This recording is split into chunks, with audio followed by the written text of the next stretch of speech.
জি sir, আপনার মাইক্রোফোনটা mute করা আছে স্যার। ওকে, হ্যাঁ ঠিক আছে। হ্যাঁ। আচ্ছা, কি অবস্থা? নতুনদের মধ্যে কি কেউ আছে নাকি আজকে?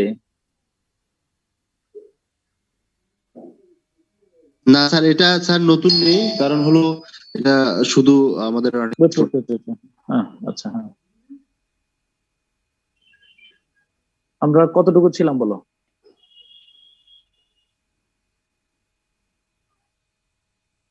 আজকে ওই যে এসটি কোল্ডিস জন কিট সেটা বলার কথা।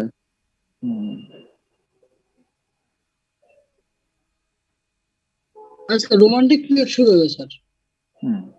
ঠিক আছে।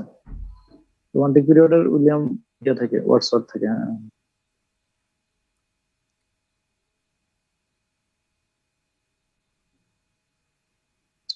ক্লাস 6 এর বইয়ের মধ্যে তোমরা যে কিং লিয়ার পড়ছিলা না? কিং লিয়ার কিন্তু ইয়াতে আছে, ক্লাস 6 এর বইয়ে ভিতরে কিং লিয়ার দিছে। 6 এর বইয়ের গল্পটা ছোট্ট করে সুন্দর করে দিছে, দেখো 3 ভাইয়ের সাথে কি কথোপকথন ছিল, করে দেখো, খুব মজার। স্যার আমরা যে ছোটবেলায় একটা গল্প শুনতাম, ওই যে একজন চিনির মতো ভালোবাসে, একজন লবণের মতো ভালোবাসে, ওইটাই আর কি, ওইটারই ওই গল্পগুলো একই রকম আর কি, কিন্তু মূলত বিষয় হচ্ছে যে মানে কথাটা সাজানো হয়েছে ওইভাবে আর কি। আমরা চলে যাবো রোমান্টিক।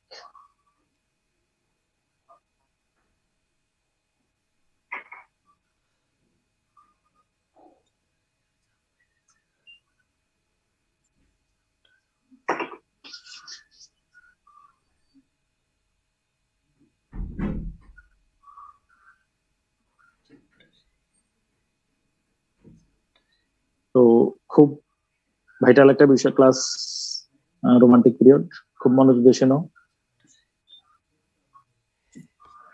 তো গত ক্লাসে আমরা রোমান্টিক পিরিয়ডের বৈশিষ্ট্য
সেই সময়গুলোতে রাইটাররা খুবই অস্থির হয়ে যান, মানে তার ভেতরে আর আসে না, লেখা আসে না, রাইটার্স ব্লক।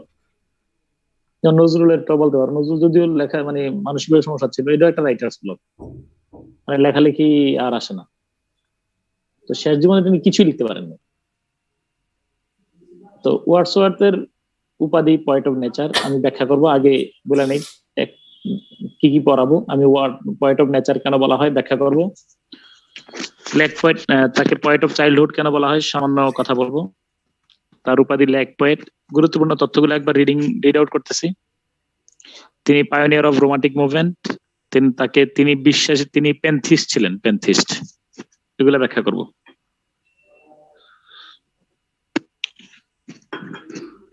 তারপরে তিনি ইংল্যান্ডের কোর্ট পয়েট, সভাকবি ছিলেন, পোয়েট লরিয়েট তিনি ছিলেন।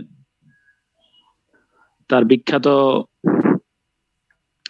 আত্মজীবনীমূলক গ্রন্থের নাম দ্য প্রিলিউড। হ্যাঁ, তিনি লিরিক্যাল ব্যালার্স নামে কাব্যগ্রন্থে তার 19টা কবিতা আছে। তার বিখ্যাত কবিতার নাম ড্যাফোডিলস, টিনটার্ন অ্যাবে 2টা, the solitary reaper, ode on immortality, Michael. Okay, হ্যাঁ। তারপরে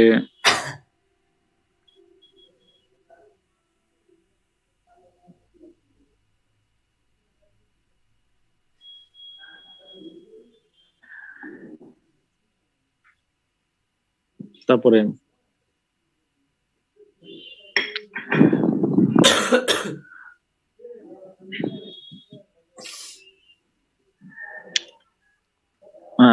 written in March, rainbow, Lucy poems. তার কোটেশন গুলার মধ্যে আছে child is the father of man, all at once I saw a crowd, a host of golden daffodils, 10,000 saw at a glance, tossing their heads in a sprightly dance.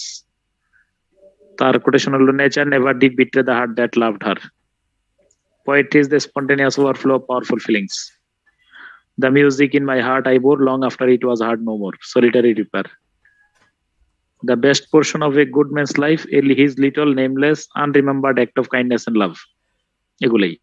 let nature be your teacher। আর একটা বইটা নাম হলো preface to lyrical ballads. Manoj দিয়ে শুনবা।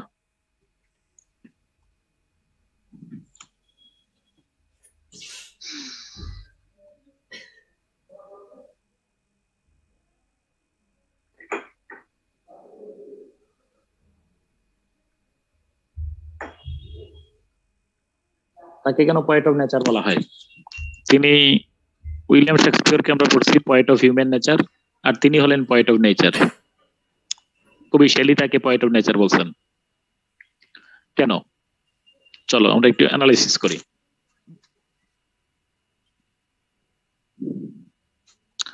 তার একটা বিখ্যাত কবিতা দেখো, কবিতাটা কি এখানে দেই নাই?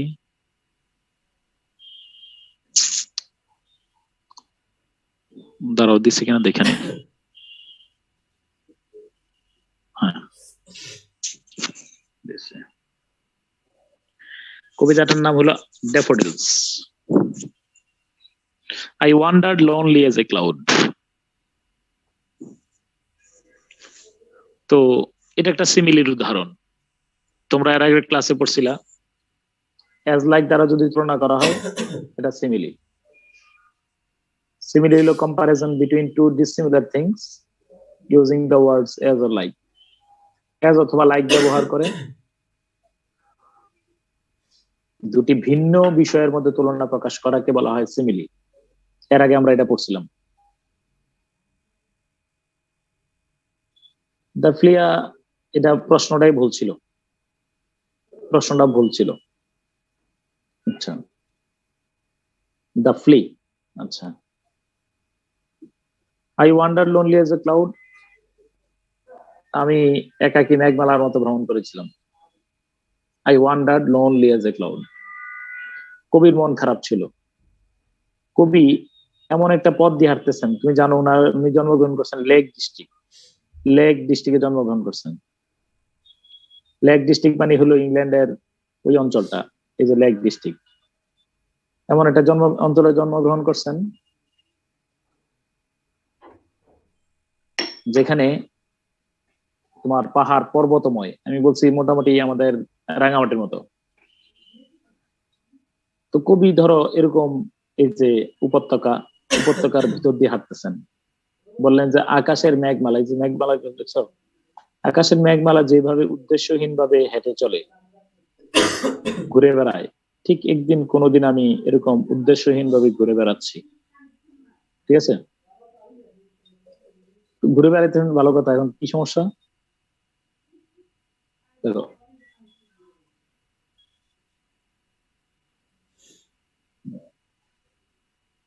তো কি হলো, কি ঘুরে বেড়াইছেন তো ভালো কথা, এখন ঘুরে বেড়াইলেই কবিতা লিখতে হবে নাকি? বললেন যে একটু খেয়াল করে দেখো।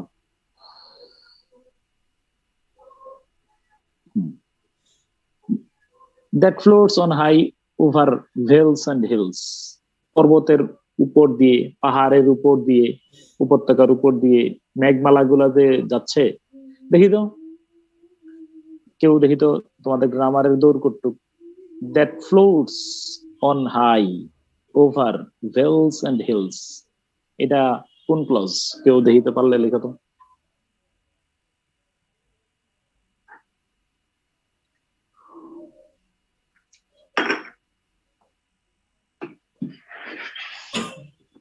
অ্যাডভার্বিয়াল লিখতে থাকো কমেন্ট বক্সে। নাউন, অ্যাডজেক্টিভ, অ্যাডভার্ব, তিনটার মধ্যে একটা।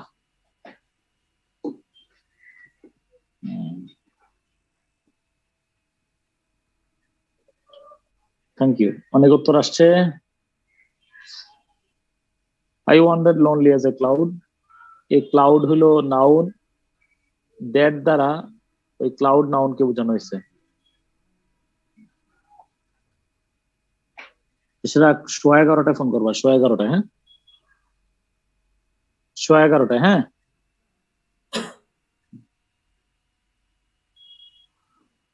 আচ্ছা, I wandered lonely as a cloud, একাকী মেঘমালার মতো ভ্রমণ করেছিলাম। আশা করি বুঝছো এটা অ্যাডজেক্টিভ কেন, রিলেটিভ প্রোনাউন যুক্ত ক্লজ, সব অ্যাডজেক্টিভ ক্লজ। মাথা ঠান্ডা রেখে উত্তর করতে হবে। কেন পারো নাই? সরি, এটা খুবই দুঃখজনক বিষয় হয়েছে। রিলেটিভ প্রোনাউন যুক্ত clause, adjective clause. I wandered lonely as a cloud, এই ক্লাউডের পরে দ্যাট বোঝানো হয়েছে, দ্যাট দ্বারা ওই ক্লাউডকে বোঝানো হয়েছে, যেই ক্লাউডটা floats on high over vales and hills। আচ্ছা, when all at once I saw a crowd, তারপরে when all at once I saw a crowd, হঠাৎ করে আমি দেখে উঠলাম, I saw a crowd, একটা ভিড় দেখতে পেলাম। কিসের ভিড়? ব্যাখ্যা দিতেছে, a host of golden daffodils, a host of golden daffodils, মানে গোল্ডেন ড্যাফোডিলের মানে এক স্তূপ। দেখিতে পারলে কেউ বলো তো, অফ গোল্ডেন ড্যাফোডিলস কোন ফ্রেজ? কোন ফ্রেজ দেখি কমেন্ট বক্সে।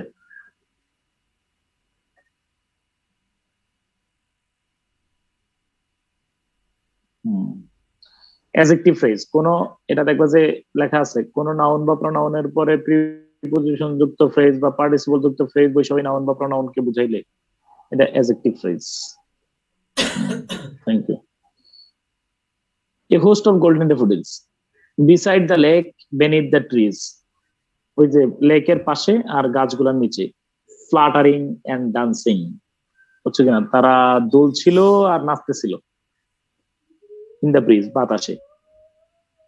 বলো যে আমি এক নজরে যেন, দেখো আমি দেখলাম যে অনেকগুলা ড্যাফোডিল ফুল দুলতেছে আর নাচতেছে, আর তাদের শাড়িটা ছিল continuous as stars that shine, আকাশের উজ্জ্বল তারকারাজির মতো, and twinkle in on the milky way, এবং মিল্কি ওয়ে এর মতো এত লম্বা প্রসারিত ছিল অনেকগুলা। They stretched in never ending line, তারা ছড়িয়েছিল মানে মনে হয় যেন মানে ওই নেভার এন্ড, এই লাইন যেন শেষ হবে না। অ্যালং দ্য মার্জিন অফ এ বে, মানে উপত্যকার পাশ দিয়ে এরকম লম্বা করে অনেক জায়গা নিয়ে তারা এরকম ছড়াইছিল। কই বললেন 10,000 saw I at a glance, মনে হইলো এক নজরে 10,000 ড্যাফোডিল ফুল দেখছি। এটা হাইপারবলের উদাহরণ। যে তিনি আবেগের উচ্ছ্বসিত বহিঃপ্রকাশ ঘটাইছেন, হাইপারবল। এর আগে আমরা শেক্সপিয়ারে পড়ছি, শেক্সপিয়ারে কি পড়ছি? All the perfumes of Arabia will not sweet in this little hand, সমগ্র আরব জাহানের সুবাস যদি আমার হাতে মাখিয়ে দেওয়া হয়। তো এক নজরে একটা, দুইটা, 500, 1,000 না, 10,000 দেখছি এরকম। tossing their heads in a sprightly dance, তারা দুলছিল, মাথা নাড়ছিল। the waves beside them danced, এটা পার্সনিফিকেশনের উদাহরণ। পার্সনিফিকেশন কেন? the waves beside them danced বা ড্যান্স যেটা বলো। আচ্ছা, নাচার ক্ষমতা কার আছে? জীবিত বস্তু না জড় বস্তু? নাচার ক্ষমতা আছে জীবিত বস্তুর। The waves beside them danced. তাহলে বললো যে এখন নাচাচ্ছ তো জড়বস্তুকে জীবিত রূপে কল্পনা করলে সেটাকে বলা হয় পার্সনিফিকেশন। অর্থাৎ এটা পার্সনিফিকেশনের উদাহরণ। দেহগুলা নাচতেছিল, নাচে কে? নাচার ক্ষমতা আছে কার? যার যে জীবিত। কবি এখানে ওয়েভকে নরাত্মরূপ অর্থাৎ পার্সনিফাই করেছেন, অর্থাৎ তার যেন নাচার ক্ষমতা আছে। But they outdid of sparkling waves in glee. A poet could not but be gay in such a jocund company. I gazed and gazed, but little thought. বুঝছো কিনা? What wealth the show to me had brought. দেখো বলতেছি, For oft when on my couch I lie, যখন আমি আমার rocking চেয়ারে এরকম শুই, এরকম হেলান দিয়া, in vacant or in pensive mood, কল্পনা প্রসূত অথবা শূন্য হৃদয়ে যখন আমি বসি, they flash upon that inward eye, আমার অন্তর চোখে তারা ভেসে ওঠে, which is the bliss of solitude, যেটা নীরবতার আশীর্বাদ, and then my heart with pleasure fills, আমার হৃদয় আনন্দে ভরে ওঠে, and dances with the daffodils, এবং ড্যাফোডিলের সাথে নেচে ওঠে। কথাটা বুঝো। কবি বললেন মন, মূল কবিতাটার কি পাইলাম দেখো, মন খারাপ, আকাশের মেঘমালা যেভাবে রাস্তা দিয়ে হেঁটে আকাশ উড়ে যাচ্ছে, আমিও এরকম হাঁটতেছি কাপ্তাই লেকে সাজেক ভ্যালিতে। তো কি হাঁটতেছেন, ভালো কথা।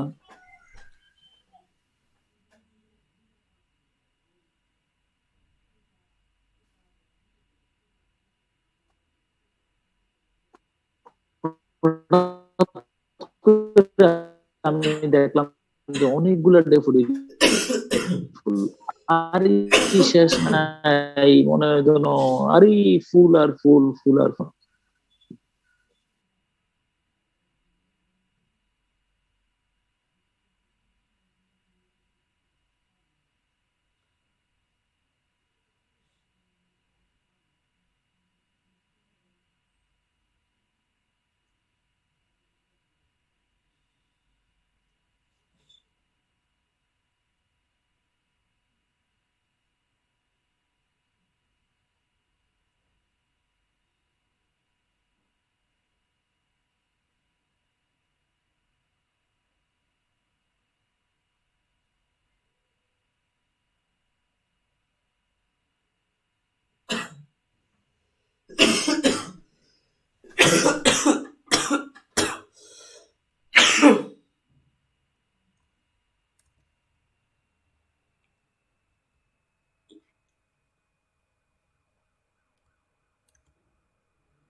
বুঝছি বুঝছি, আমি কারণটা বুঝছি। এখানে অদিতির আর একটা মিটিং চলতেছে, বুঝছো? ওদের যে দুইটা ইয়া তো, এখানে মনে হয় আর একটা মিটিং এর মধ্যে কেউ জয়েন করে যখন মানে বলে মনে হয় হয়ে গেছে। যাই হোক, আচ্ছা যাক, ঠিক আছে, মিউট করে স্যার ফেলো প্লিজ। আপনাকে দেখতে পাচ্ছি। হ্যাঁ দেখতে পারবা, দাঁড়াও একটু, একটা মিনিট, আমি আবার ওই ল্যাপটপে জয়েন করছি।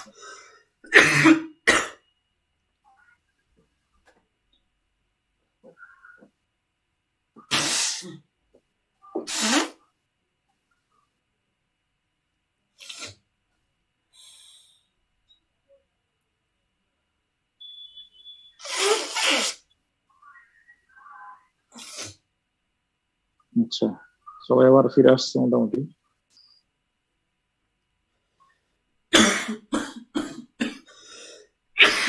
এই হোস্ট হয়ে আছো কে? আচ্ছা দাঁড়াও, আমি একটু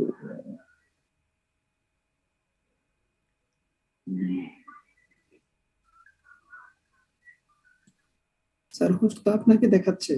ঠিক আছে ঠিক আছে, দাঁড়াও, আমি ল্যাপটপে হোস্ট হয়েছি। হ্যাঁ,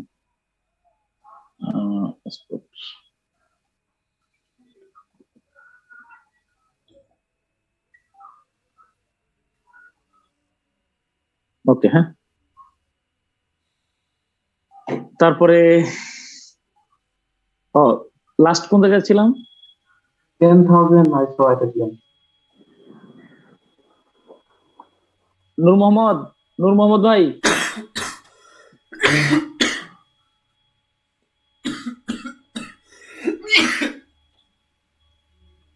আমার ল্যাপটপের চার্জারটা একটু। আর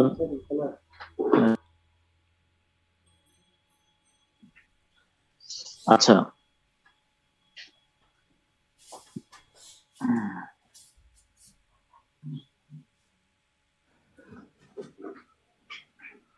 তো শেষ লাইনটা কি বলছিলাম একটু বলো। 10,000 ও আচ্ছা, এক নজরে যখন 10,000 ডেফোডিল ফুল দেখলাম, 10,000 ডেফোডিল ফুল দেখলাম। এরপরে বললো যে এটা দেখা আমি যখন বাসায় আসছি, বাসায় এসে এরকম হেলান দিলাম। হেলান দেওয়ার পরে আমি ভাবলাম, আরে ভাই আমি তো একলা আসি নাই, I came with a jocund company. আমি একটা প্রফুল্লদায়ক সঙ্গী নিয়ে আসছি, ঠিক আছে? এটা আমার মন দোলা দিতে শুরু করলো, আমার মনটা ভালো হয়ে গেল। এটা থেকে আমরা কি আবিষ্কার করলাম? আমরা আবিষ্কার করলাম nature has a solace to a sorrow stricken heart. Nature nature has a healing power. প্রকৃতির নিরাময় ক্ষমতা আছে। তুমি যাই বলো, দেখবে যে মন যতই বিষণ্ণ থাকুক, তুমি বিশ্বাস করো, সাজেক যাও, এই সমস্ত মানে মানে মনোরঞ্জন দানকারী এই প্লেস গুলাতে যাও, দেখবে যে মন অবলীলায় ভালো হচ্ছে। অসাধারণ। কি হলো বুঝলাম না। স্যার আপনার কি static হয়ে স্যার গেছে? আচ্ছা, আপনি আবার ফ্রিজ ইয়ে হয়ে গেছেন। আমি ফ্রিজ হয়ে গেছি। দাঁড়াও, ওই যে দাঁড়াও, আমি আমার পার্সোনাল নেটওয়ার্ক ব্যবহার করতেছি। দাঁড়াও, এখানে ওই ওদিকের হটস্পটে আমার আমার নিজের মোবাইল ফোন থেকে ব্যবহার করতেছি। দাঁড়াও, নেটের অবস্থা অনেক খারাপ। চিটং এত ব্যবহার করতেছি, চিটং এত এই অবস্থা।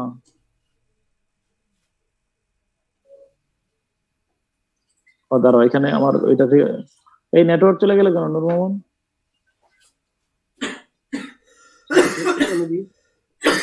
ঠিক আছে, দাঁড়াও আসতেছে, আমার নেটওয়ার্ক আসতেছে, একটা মিনিট, 30 সেকেন্ড দাঁড়াও।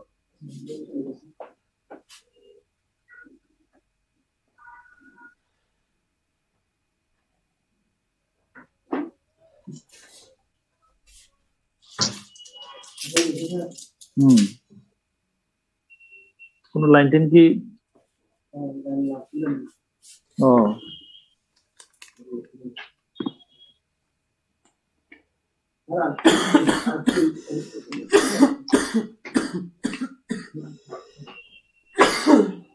ধরো একটা মিনিট, ধরো একটু কষ্ট করে। হ্যাঁ আসছে, লাইন আসছে। হ্যাঁ ঠিক আছে। হ্যাঁ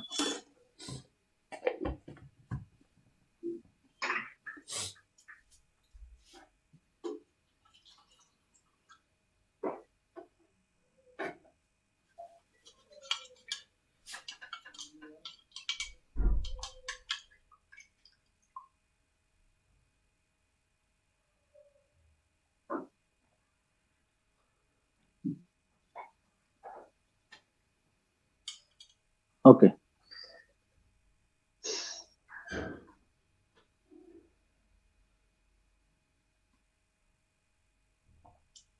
তো আমরা কার কথা বললাম এতক্ষণ? বলো কোনটা বলছো, কোনটা কোন বিষয়টা বলতেছিলাম? এই জন্য মিনিট কর, কোনটার কোন গল্পের কথা বললাম? স্যার আপনাকে দেখা যায় না। হ্যাঁ আসবে আসবে, দাঁড়াও একটু সব ঠিক করতেছি।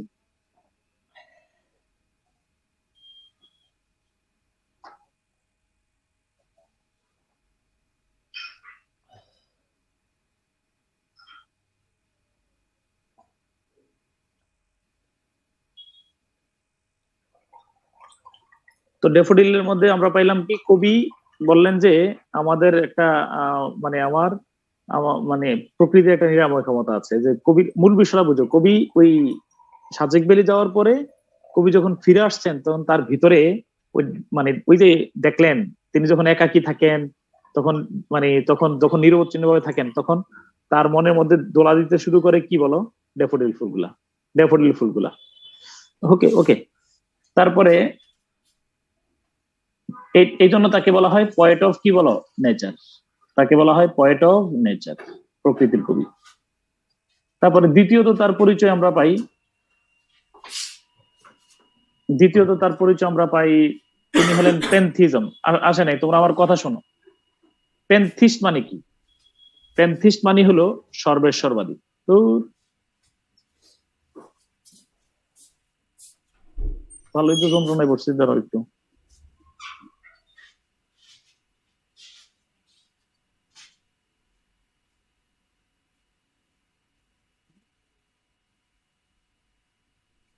তোমরা ল্যাপটপ আমার ওকে হোক। হ্যাঁ তোমরা আমার দিকে তাকে তাকে কথা শোনো।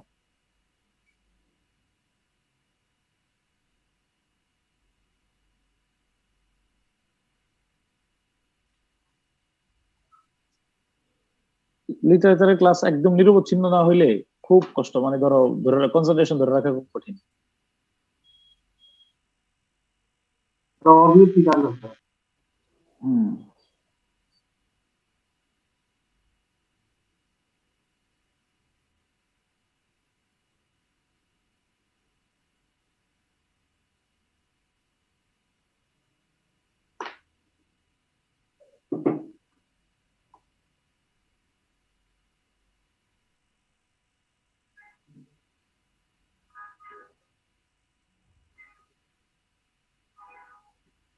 আচ্ছা। হম তারপরে পেনথিস্ট মানে কি? পেনথিস্ট মানে কি বলো তো?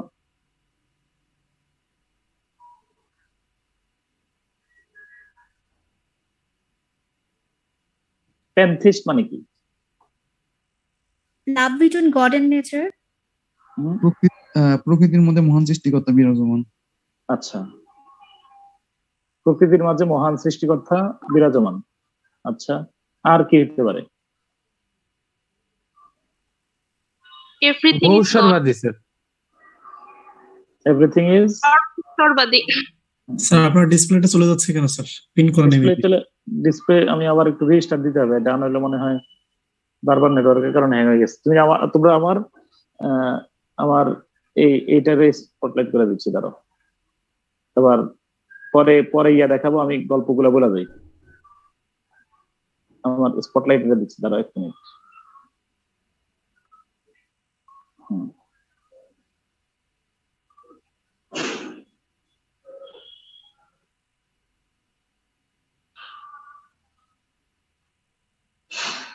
আচ্ছা, এখন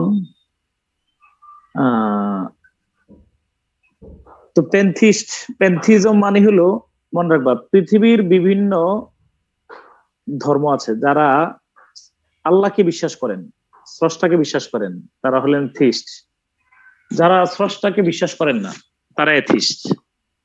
আবার স্রষ্টার অস্তিত্বে বিশ্বাস না করলে, একটা গুরুত্বপূর্ণ প্রশ্ন করি তোমার, স্রষ্টার অস্তিত্বে বিশ্বাস না করলে কি এথিস্ট হবে? নাস্তিক বলবা? না, এটা একটা ক্রিটিক্যাল কথা, তোমার একটু শোনাই। অ্যাগনস্টিক। অনেক, বলতো, অনেক ধর্ম, এমন কোন ধর্ম তোমাদের জানা আছে যেখানে স্রষ্টার অস্তিত্বকে স্বীকার করা হয় না? বলো। স্যার জৈন ধর্ম। জৈন ধর্ম। স্যার বৌদ্ধ ধর্ম। এছাড়া বলো। Sir Buddhism. বৌদ্ধ ধর্ম, বুদ্ধিজম। Thank you. তাহলে স্রষ্টার অস্তিত্বকে স্বীকার না করলেই নাস্তিক হবে এমনটা বলার সুযোগ নাই। মনে রাখবো, বৌদ্ধ ধর্মে আল্লাহ, খোদা, ভগবান, ঈশ্বর বলে কোনো শব্দই রাখা হয় নাই। কোন ধর্মে বলো? কোন ধর্মে? বৌদ্ধ ধর্মে। বৌদ্ধ ধর্মে। আচ্ছা, এখন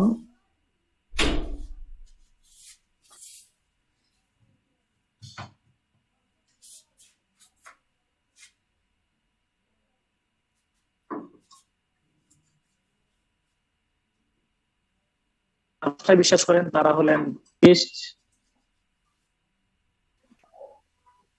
যারা স্রষ্টায় বিশ্বাস করেন না তারা এথিস্ট। যারা এক স্রষ্টায় বিশ্বাস করেন, এক আল্লাহ বিশ্বাস করেন, তারা মনোথিস্ট। তারা হলেন মনোথিস্ট। যারা বহু ঈশ্বরে বিশ্বাস করেন তারা হলেন পলিথিস্ট। কমেন্ট বক্সে লিখো, বহু ঈশ্বরে বিশ্বাস করে কারা?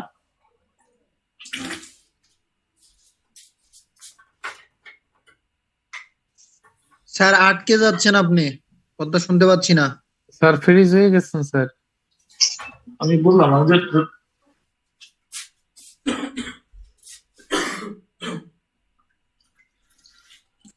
আসসালামু আলাইকুম স্যার, নাজুল ভাইকে নক দিয়ে আমাদেরকে নতুন লিংক দিলে মেবি সমস্যার সমাধান হবে।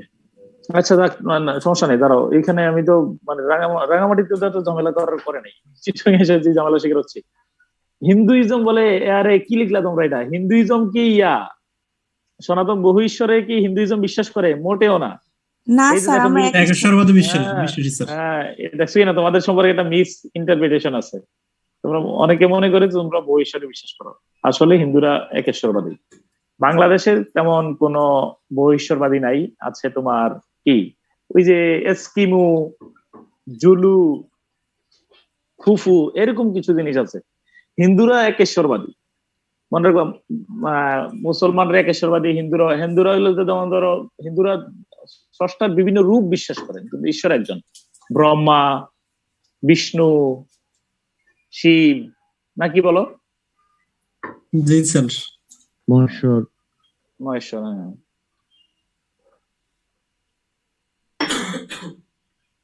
তো যারা, আমরা মনে রাখবা, এটা হলো থিস্ট বললাম, এথিস্ট বললাম, মনোথিস্ট বললাম, পলিথিস্ট বললাম, আর একটা হলো প্যান্থিস্ট। প্যান্থিস্ট কারা? স্যার একবার রিপিট করেন স্যার, এই নেটওয়ার্কের সমস্যার কারণে বুঝতে পারিনি আচ্ছা, সবকিছু। বলতেছি। যারা এক স্রষ্টায় বিশ্বাস করেন, মনোথিস্ট। মনে রাখবা, স্রষ্টার অস্তিত্বে বিশ্বাসী থিস্ট। স্রষ্টাকে স্বীকার করেন না, এথিস্ট। কিন্তু স্রষ্টার অস্তিত্ব স্বীকার না করেও থিস্ট, তারা হলো বৌদ্ধ ধর্ম। তাদেরকে দিয়ে এথিস্ট বলবো না, কারণ বৌদ্ধ ধর্মে, মনে রাখবা, পুরা বৌদ্ধ ধর্মে ভগবান শব্দ নাই। মানে আমরা আল্লাহ, বা তোমরা হিন্দু ধর্মে যে ঈশ্বর বলো, এই ঈশ্বরের ধারণাই দেয় নাই বৌদ্ধ ধর্ম, গৌতম বুদ্ধ। তারপরে তৃতীয়ত হলো পলিথিস্ট। মনোথিস্ট হলো একেশ্বরবাদী, একজনকে আমরা লা ইলাহা ইল্লাল্লাহু মুহাম্মাদুর রাসূলুল্লাহ, there is no god but Allah. একেশ্বরবাদী। হিন্দু, মুসলিম, ইহুদি, খ্রিস্টান সব একেশ্বরবাদী। আর হলো বহু ঈশ্বরবাদী হলো বিভিন্ন উপজাতি কিছু আছে, এগুলো কম। কিন্তু ওয়ার্ডসওয়ার্থ হলো প্যান্থিস্ট। প্যান্থিস্টটা মানে কি? প্যান্থিস্ট মানে হলো আমরা বলি এভরিথিং ইজ গডস, সবকিছুই স্রষ্টার। আর ওদের সমস্যাটা হলো ওরা বলে এভরিথিং ইজ গড। আমাদের যে বালিকণা দেখো, ধুলিকণা দেখো, শরীরের ডিএনএ আরএনএ যা আছে, এভরিথিং ইজ গড। সবকিছুই স্রষ্টার ওই মানে সবকিছুরই সৃজনশীল ক্ষমতা আছে, সৃষ্টি ক্ষমতা আছে। মনে রাখবা পার্থক্য সামান্য। আমি এই জন্য এটা একটা সহজ ভাষায় লিখছি। আমি যদি বলি এভরিথিং ইজ গড, তাহলে কি হবে বলো? এভরিথিং ইজ গড মানে হলো সবকিছুই কি বলো? স্রষ্টা। আর আমরা বলি এভরিথিং ইজ গডস, সবকিছুই কি বলো? স্রষ্টার। আমি কি কথা বুঝতে পারছি? বুঝছো কিনা? ওরা সবকিছু কি স্রষ্টা মনে করে থাকে। হ্যাঁ, ওকে। তাহলে তিনি পয়েট লরিয়েট ছিলেন, ইংল্যান্ডের রাজকবি ছিলেন। পয়েট লরিয়েট মানে court poet of England.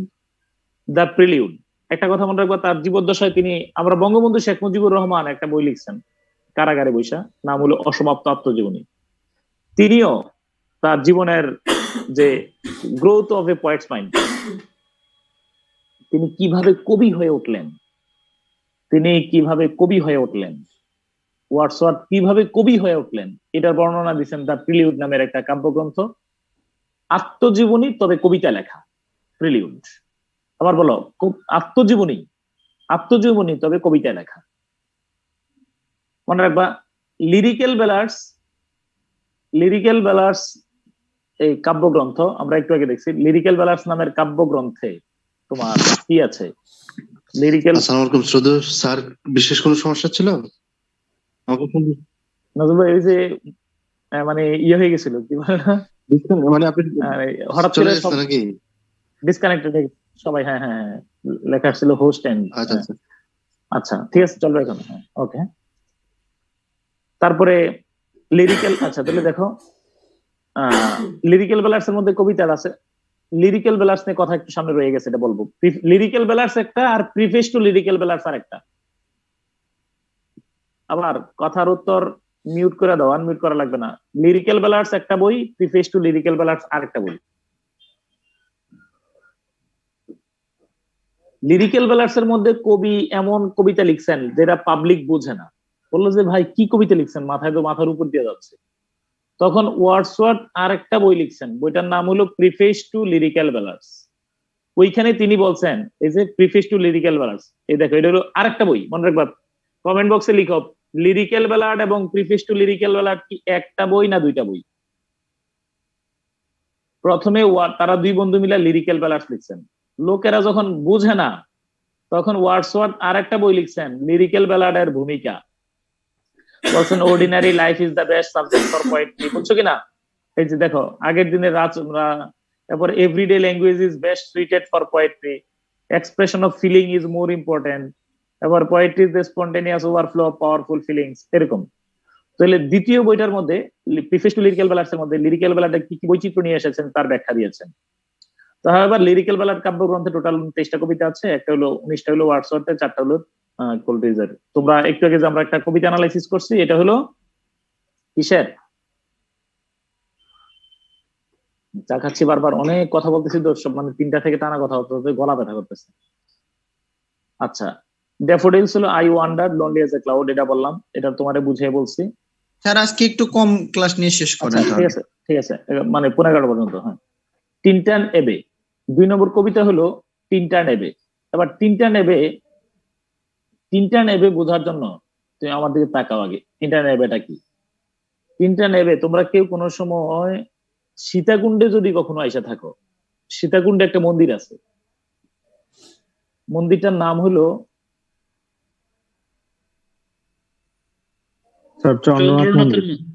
Chandranath. Yes, Chandranath. হ্যাঁ, চন্দ্রনাথ পাহাড়, চন্দ্রনাথ মন্দির। ইংলিশে বলো চন্দ্রনাথ এবে। এই চন্দ্রনাথ এবে বললে তুমি যা বুঝো, চন্দ্রনাথ এবে বললে যা বুঝছো, তিনটা নেবে তা। তাহলে কথা কি? কবি চন্দ্রনাথ পাহাড়ে একবার ছোটবেলায় আসছে, মাঝ বয়সে একবার আসছে, শেষ বেলায় আরেকবার আসছেন। শেষ বেলায় যে তার অনুভূতিটা, সেটা তিনি কবিতা প্রকাশ করছেন। বললো ছোটবেলায় আসছিলেন, বাল্যকালে তখন বয়স প্লেজার, বাচ্চারা যেরকম প্রকৃতির সামনে দিয়ে যায়, মাঝ বয়সে একবার আসছেন, শেষ বেলায় যখন তিনি আসলেন তখনই তিনি উপলব্ধি করলেন ইন্না লিল্লাহি ওয়া ইন্না ইলাইহি রাজিউন, নিশ্চয়ই আমরা আল্লাহর কাছ থেকে আসছি, আবার আল্লাহর কাছে যাব। এই আল্লাহর জায়গায় বসাই দাও প্রকৃতি, নিশ্চয়ই প্রকৃতি থেকে আমাদের উদয় এবং প্রকৃতিই আমরা গমন করব, প্রকৃতিতেই আমরা নিমজ্জিত হব। আমাদের হাড় মাংস অস্থি মজ্জা যা আছে সবকিছুই কোথায় মিশে যাবে। তো কবি বললেন এখানে এই তিনটা নেবে কবিতায় দেখলেন, এই জন্য তিনটা নেবে কবিতার লেখার কারণে তাকে শুধু পয়েট অফ নেচার বলা হয় না, তাকে বলা হয় দ্য ওরশিপার অফ নেচার, প্রকৃতি পূজারী। বুঝছো কিনা? প্রকৃতি পূজারী। এইখানে আবার তিনি তার বোনকে, তার বোনের নাম হলো ডরোথি ওয়ার্ডসওয়ার্থ, তিনিও একজন কবি ছিলেন, তার বোন ডরোথি ওয়ার্ডসওয়ার্থ একজন কবি ছিলেন। সেখানে তিনি তার বোনকে একটা পরামর্শ দিচ্ছেন, বোন শোনো শোনো, একজন পড়ে শোনাও, আনমিউট করো একজন। So nature never did betray the heart that loved her. প্রকৃতিকে ভালোবাসলে প্রকৃতি কখনোই বিশ্বাসঘাতকতা করে না। খুবই স্পষ্টভাবে বুঝাই দিলেন যে তোমরা যদি এখন জলবায়ু নিয়ে কোনো কিছু লিখো, জলবায়ু পরিবর্তন, ওয়ার্ডসওয়ার্থের এই কবিতাটা দিতে পারো, nature never did betray the heart, প্রকৃতিকে ভালোবাসলে প্রকৃতি কখনোই বিশ্বাসঘাতকতা করে না। কেমনে? আমরা প্রকৃতিকে ভালোবাসি না, আমরা গাছ কেটে ফেলি, আমরা কার্বন ডাই অক্সাইড নিঃসরণ করি, আমরা ধোঁয়া নির্গত করি, ফলে প্রকৃতি আমাদের সাথে বিশ্বাসঘাতক আচরণ করে। ফলে সিডর, মহাসেন, আইলা, নার্গেস, হুদহুদ কত কিছু আসতেছে, ওজোন স্তর ফুটো হয়ে যাচ্ছে। ওয়ার্ডসওয়ার্থ স্পষ্ট বলে দিচ্ছেন যে প্রকৃতির সাথে বিরূপাচরণ করলে প্রকৃতিও বিরূপাচরণ করা শুরু করবে। বুঝছো কিনা? এটা জলবায়ু পরিবর্তনের যে কোনো লেখায় এটা দিতে পারো লাইনটা, যে ওয়ার্ডসওয়ার্থ আজ থেকে 200 বছর আগে তার বোন ডরোথিকে বলছিলেন যে বোন, nature never did betray the heart that loved her, যে হৃদয় প্রকৃতিকে ভালোবাসেছিল প্রকৃতি কখনোই তার সাথে বিট্রে করেনি। আর আমরা প্রকৃতিকে ভালোবাসি না, এই অপকর্মগুলা করি প্রকৃতির সাথে, ফলে প্রকৃতিও আমাদের সাথে বিরূপ আচরণ করে। 3 নম্বর কবিতার নাম হলো তিনটা নেবি। ওকে, এবার হলো এই যে তিনটানের মন্দিরটা, এই যে আমি আদিনাথ মন্দির বা চন্দ্রনাথ মন্দিরের কথা বললাম এরকম। এবার আসো সলিটারি রিপার, একাকী শস্য আহরণকারিণী। মনে রাখবো কবি স্কটল্যান্ডের পার্বত্য অঞ্চল ঘেরা একটি ফসলি মাঠে, অর্থাৎ আমি তোমারে বুঝে বলি, তোমরা তো জানো ওয়ার্ডসওয়ার্থের বাড়িটা হলো এই জায়গায়, এই ম্যাপের দিকে তাকাবো, এই হলো স্কটল্যান্ড দেখতে পাচ্ছ, আর এই হলো লেক ডিস্ট্রিক্ট। তুমি এখন কবিতাটা লেক ডিস্ট্রিক্টটা করে পুরাটাই হলো হিলি এরিয়া, বুঝছো কিনা? মাউন্টেনে ঘেরা। কবি এই লেক ডিস্ট্রিক্ট থেকে যাচ্ছেন স্কটল্যান্ডে, এই যে পাহাড় পর্বতে ঘেরা। তোমরা যদি রাঙামাটিতে আসো, বান্দরবনে যাও, দেখবে যে মেয়েরা কাঁধের মধ্যে ঝুড়ি নিয়া এই ফসল তোলে আর বিভিন্ন আঞ্চলিক গানগুলা গায়। ঠিক সেম কবি একটা মেয়েকে দেখলেন এই ফসল তুলছে কাঁধের মধ্যে আর গান গাচ্ছে। বুঝছো বিষয়টা? এইটাই হলো প্রেক্ষাপট। তো কবি কি খুঁজে পেলেন এখানে? এইটা নিয়ে লিখছেন সলিটারি রিপার, একাকী শস্য আহরণকারিণী। এই কবিতায় কবি স্কটল্যান্ডের পার্বত্য অঞ্চলের পাহাড় ঘেরা অরণ্য একটি ফসলি মাঠে প্রকৃতির অকৃত্রিম সৌন্দর্য ছড়িয়ে নির্জন নিরালা যে পাহাড়ি তরুণীর ফসল কাটা আর করুণ সুরে গান গাওয়া ছবি গেছেন তা তুলনাবিহীন। হ্যাঁ, কবি বললেন যে আরে ওরে মেয়েটা কি সুন্দর মেয়ে, আরে কি তার গান, আরে কি কোকিলের কণ্ঠ, কি সুন্দর প্রকৃতি, সব একাকার, সবগুলো এক জায়গা থেকে উদয় হয়েছে। কবি সবগুলোর উৎস প্রকৃতির মধ্যে খুঁজে পেলেন। মেয়েটাও প্রকৃতির অংশ, তার গানও প্রকৃতির অংশ, চারিদিকে যে নিরবচ্ছিন্ন সৌন্দর্য তাও প্রকৃতির অংশ। বুঝছো কিনা? একটা সুন্দর রোমান্টিক সিনারি তিনি সেখানে তুলে ধরছেন। It is a famous romantic poem. এই মেয়ে একাকী শস্য আহরণকারিণী মেয়েটা, দ্য সলিটারি রিপার, যেখানে ব্যাখ্যা বলতেছি মনে রাখবো ওই কবিতাটা গুরুত্বপূর্ণ। উড অন ইমর্টালিটি, অমরত্বের গান। তিনি এখানে বলছেন যে মনে রাখবে এই কবিতার মধ্যে মূল বিষয়টা বলছেন যে মানুষের জীবনটা, মানুষের হৃদয় হলো, মানুষের আত্মাটা হলো কি বলো অমর। তুমি মানুষের জীবনটা খুবই ছোট, মানে একেবারে এটা হলো জাস্ট স্লিপ অ্যান্ড ফরগেটিং, ঘুমাই গেছি আর ভুলে গেছি, ঘুমাইলে যেমন অনেক কিছু ভুলা যায়, মানুষের জীবনটা একেবারেই ছোট, কিন্তু মানুষের আত্মা অমর। এই কবিতার অমরত্বের ঘোষণা দিয়েছেন ওড অন ইমর্টালিটি কবিতায়। মিকায়েল বা মাইকেল যাই নামে কবিতাটা বলো, এক বৃদ্ধ লোক, একজন বৃদ্ধ বাবা তার ভাইয়ের ছেলের তোমার জন্য জীবনের অনেক কিছু করেছেন, তার জমি অর্ধেক হারাই ফেলছেন, অনেক কিছু হারাই ফেলছেন। পরবর্তীতে তার সন্তানকে পাঠাইছেন কোথায়? লন্ডন শহরে, সেখানে যেন সে মানে কিছু ব্যবসা বাণিজ্য শিখতে পারে। কিন্তু সে শেষ পর্যন্ত সেখানে একটা চৌর্যবৃত্তিতে ধরা পড়ে এবং সে ওইখান থেকে তাকে তাড়াই দেয়া হয়।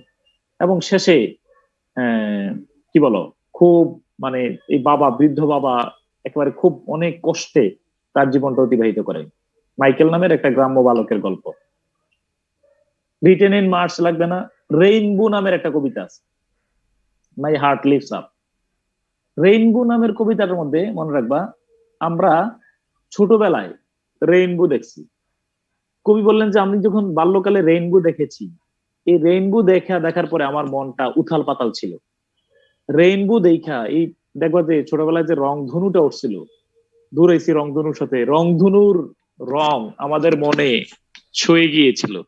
কবি বললেন যে আমি এখন বড় হয়েছি, কিন্তু আমার মনের ভেতর থেকে রংধনুর প্রভাব চলে যায়নি।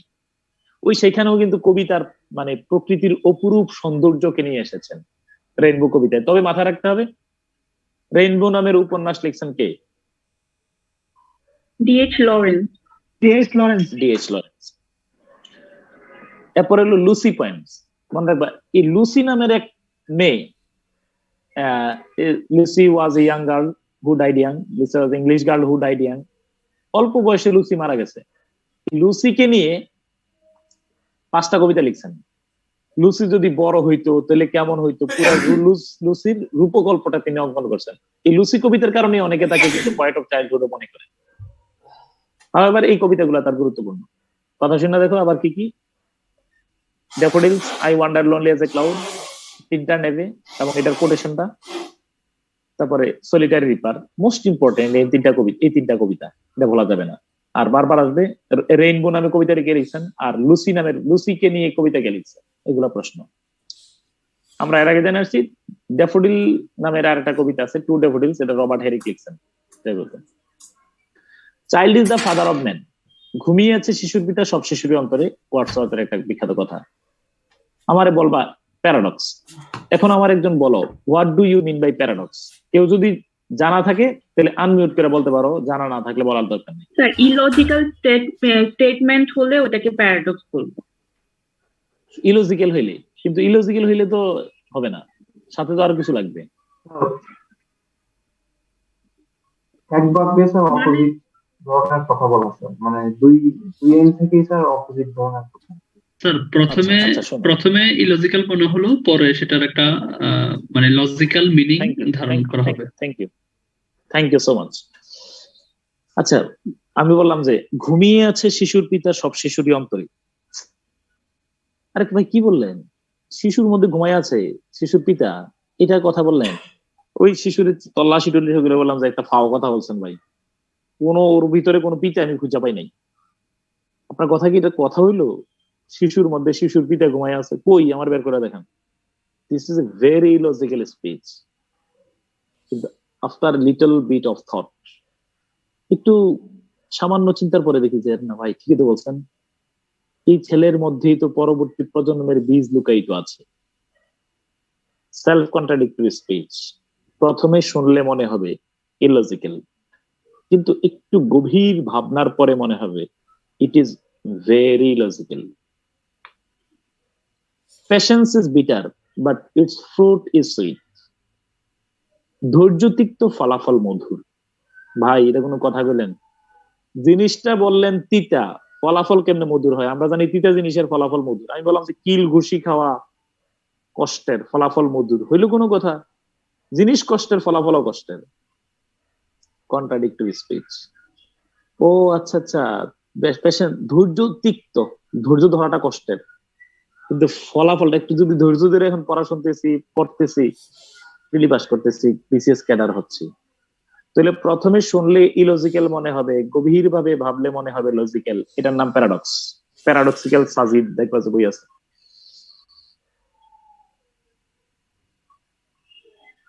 ওকে, all at once I saw a crowd, a host of golden daffodils tossing their heads. Romantic period পড়তে গেলে দেখবো যে আমি অনেক লিটারেচার বুঝিয়ে ফেলবো।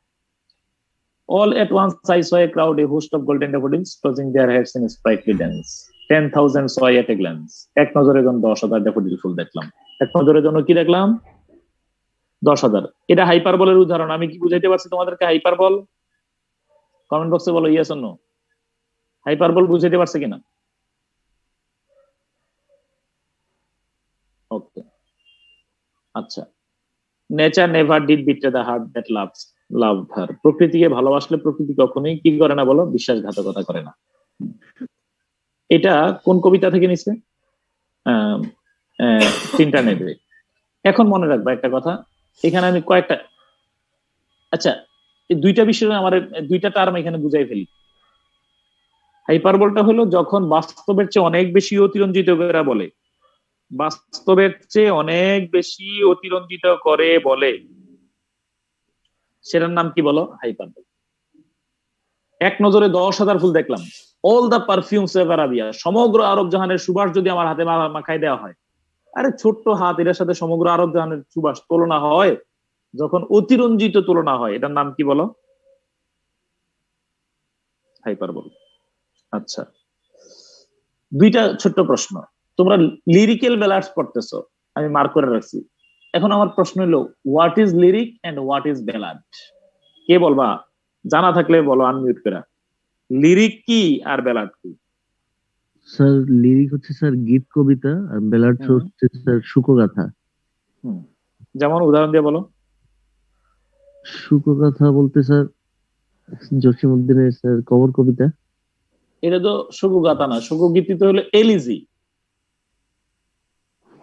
ঠিক আছে স্যার।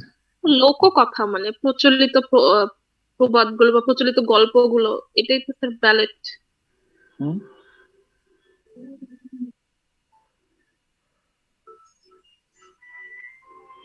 কি লিরিক আর দাঁড়ান দেখতেছি এটা কিনা। সুরের যে গীতি সেটাই কি লিরিক্যাল ব্যালাড স্যার? না,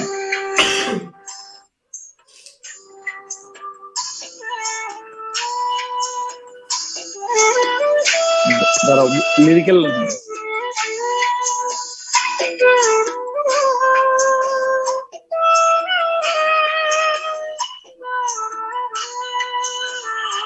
মিউজিক তো শেখাচ্ছি।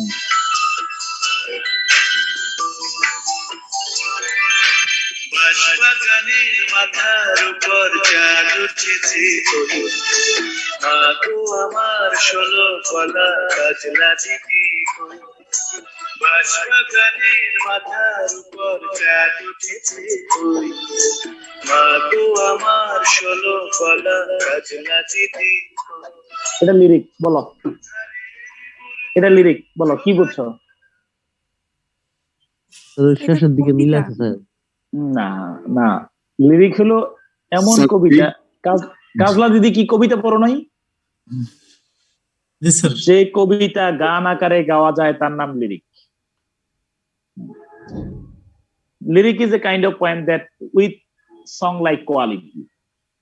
যে কবিতা গান আকারে গাওয়া যায় তার নাম লিরিক। যে কবিতা গান আকারে গাওয়া যায় তার নাম lyric.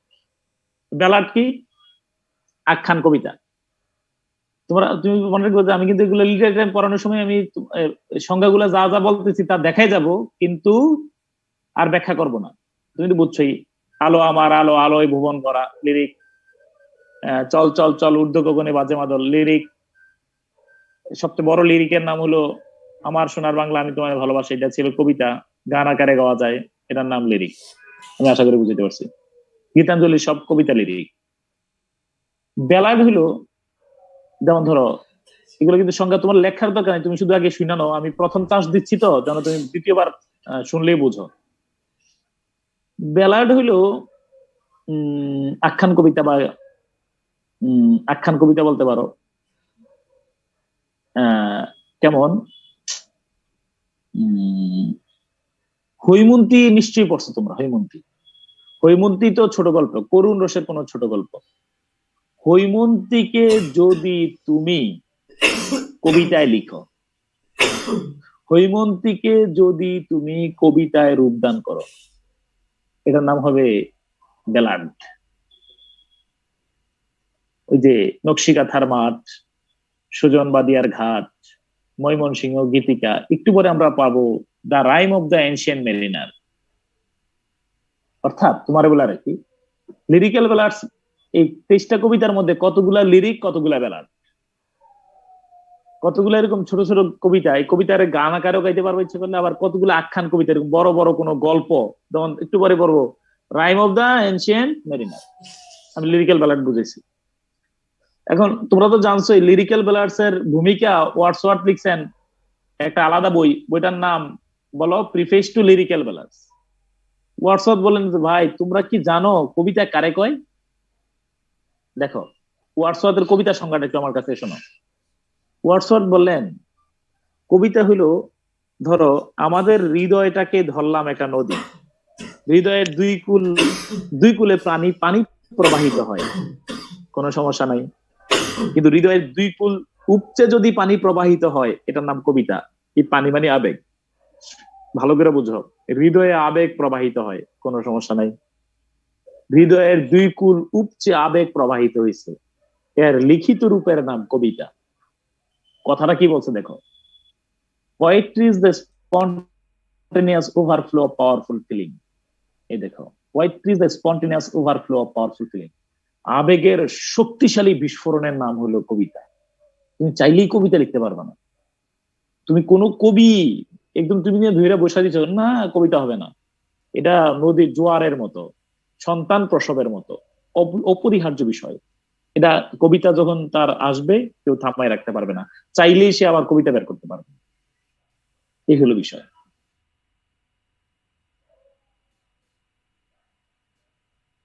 Heart I bore long after it was heard no more. With the solitary reaper কবিতাটা পড়ছিলাম, সেখানে সলিটারি রিপার কবিতায় কবি বললেন দ্য মিউজিক ইন মাই, এই আমার হৃদয়ে যে সুরতন্ত্রী বেজে উঠেছিল, ওই মেয়েটার দেখে কি ভাল লাগছে রে ভাই, কি সুন্দর গান, মুহূর্তে একটা স্বর্গীয় ছোঁয়া আমি অনুধাবন করেছি।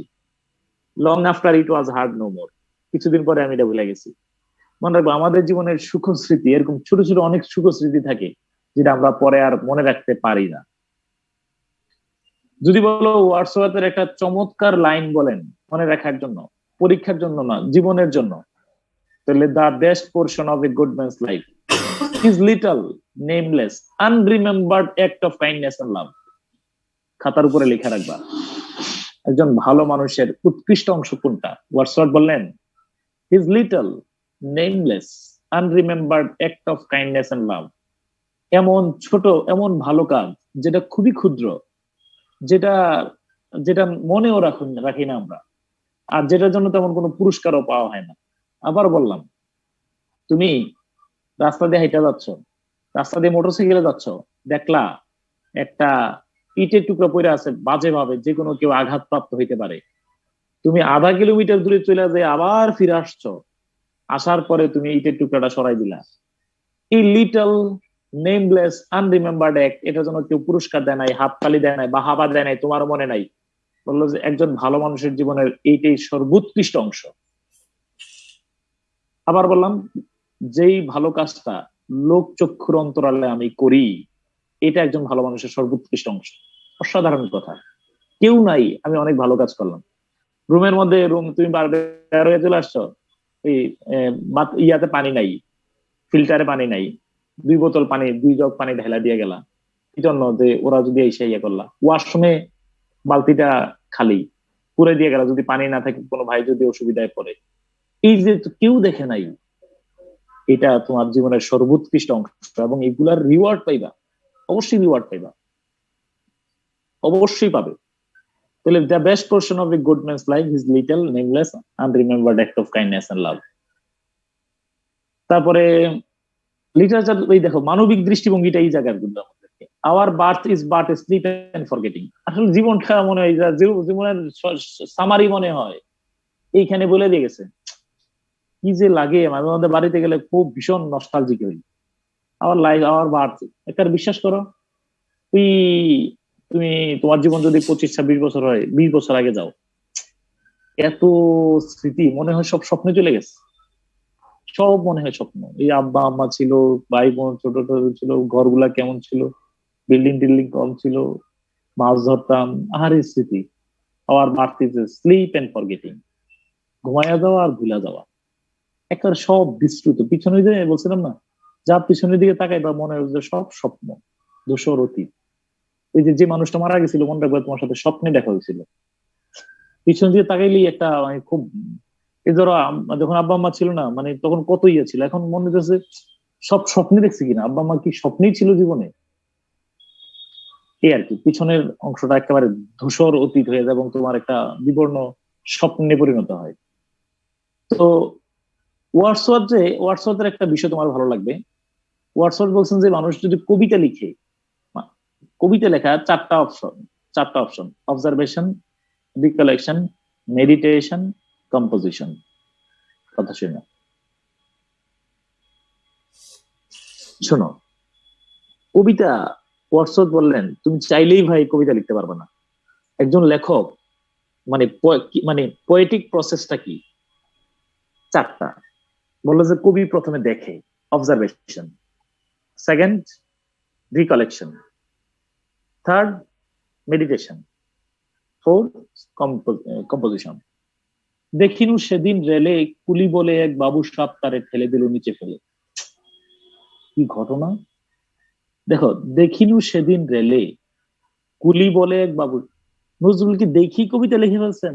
জি না স্যার, এই কাজ করেন নাই। নজরুল দেখে কবিতা লিখেন নাই। নজরুল দেখেই কবিতা লিখেন নাই। নজরুল দেখছেন ধাক্কা দিয়ে ফেলাই দিছে এক কুলিরে, বড় মানে লাট সাহেব। কবি বাসায় গেছেন, কবির ইনওয়ার্ড মাইন্ড, তার অন্তর চোখে দেখছেন এরকম ধাক্কা দিয়ে ফেলে দেওয়ার ছবিটা।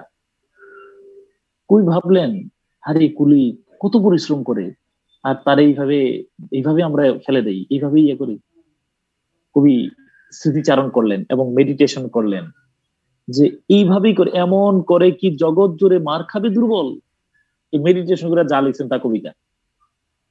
রবীন্দ্রনাথ ঠাকুর দেখলেন যে তার সামনে দিয়া একজন কৃষক ধান কাটলো, ধানগুলা তুললো, নৌকাটার মধ্যে উঠালো, তার জায়গা নাই।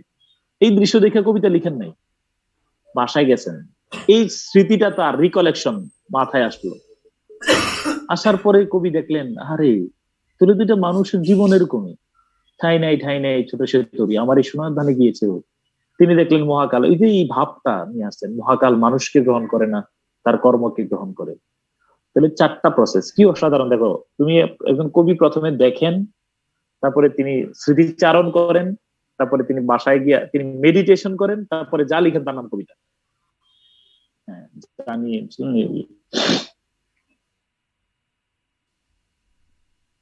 That's all about William. আচ্ছা,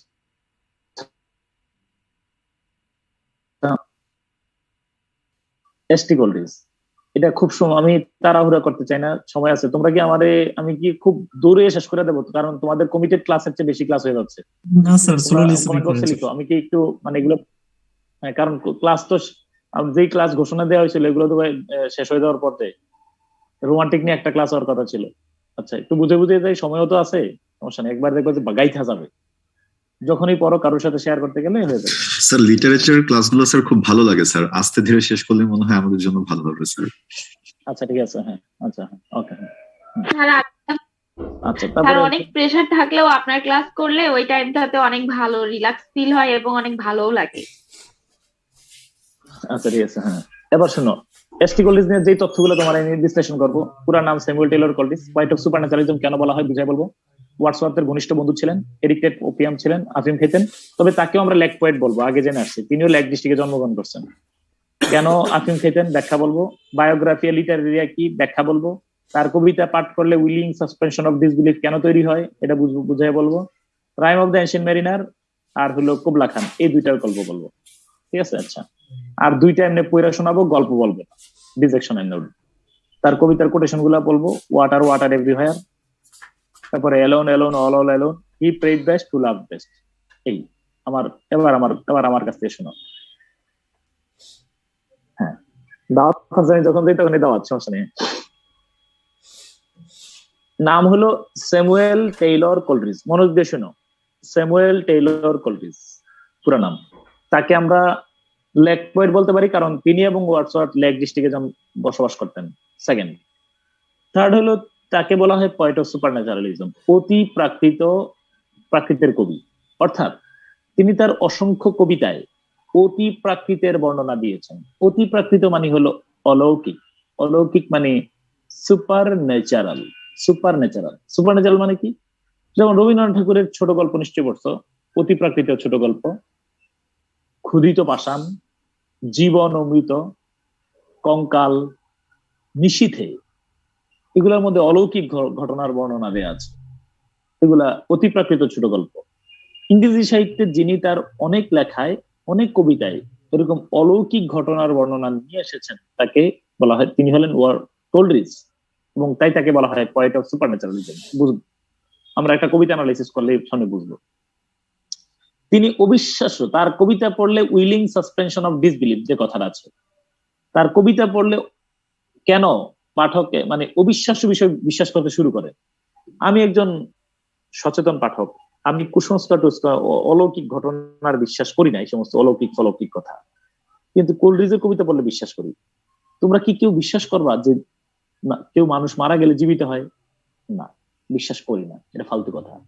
কিন্তু তিনি এমন ভাবে বর্ণনা দিয়েছেন যে 200 জন নাবিক মারা গেছে আবার জীবিত হয়েছে, তার কবিতা পড়ার সাথে সাথে আমরা বিশ্বাস করতে শুরু করি। উইলিং মানে ইচ্ছাকৃত ভাবে, সাসপেনশন মানে সাসপেন্ড করে দেয় ডিসবিলিফ, অবিশ্বাসকে।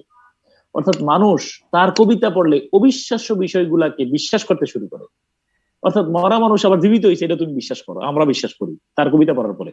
এমন মোহনীয়তা তার কবিতায় আছে। তিনি তার একটা সাহিত্য কর্ম আছেন, হ্যাঁ, এটাতে তিনি বায়োগ্রাফিয়া লিটারেরিয়া, মনে রাখবা। ওয়ার্ডসওয়ার্থ যেমন লিখছে প্রিফেস টু লিরিক্যাল ব্যালাডস, ঠিক ওই সাহিত্য সমালোচনা গ্রন্থ হলো তার বায়োগ্রাফিয়া লিটারেরিয়া। কবিতা কেমনে লিখে, কবিতার সংজ্ঞা কি, বুঝছো কিনা, নাটক কি, এই সমস্ত বিষয় নিয়ে তিনি বায়োগ্রাফিয়া লিটারেরিয়ার মধ্যে একটা আলোচনা করছেন। আচ্ছা, এবার সবচেয়ে বড় বিষয় হলো তার আফিম খাওয়ার গল্প শোনো। কবি কোলরিজের একটা সমস্যা আছে, সমস্যাটা হলো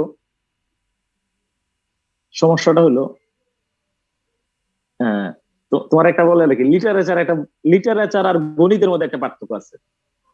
এখানে এই ইয়াতে না, এই অদিতি কিন্তু গইনা ক্লাস দিচ্ছে, কিন্তু লিটারেচার ক্লাস নেওয়ার সময় ওই গণার সময় নাই।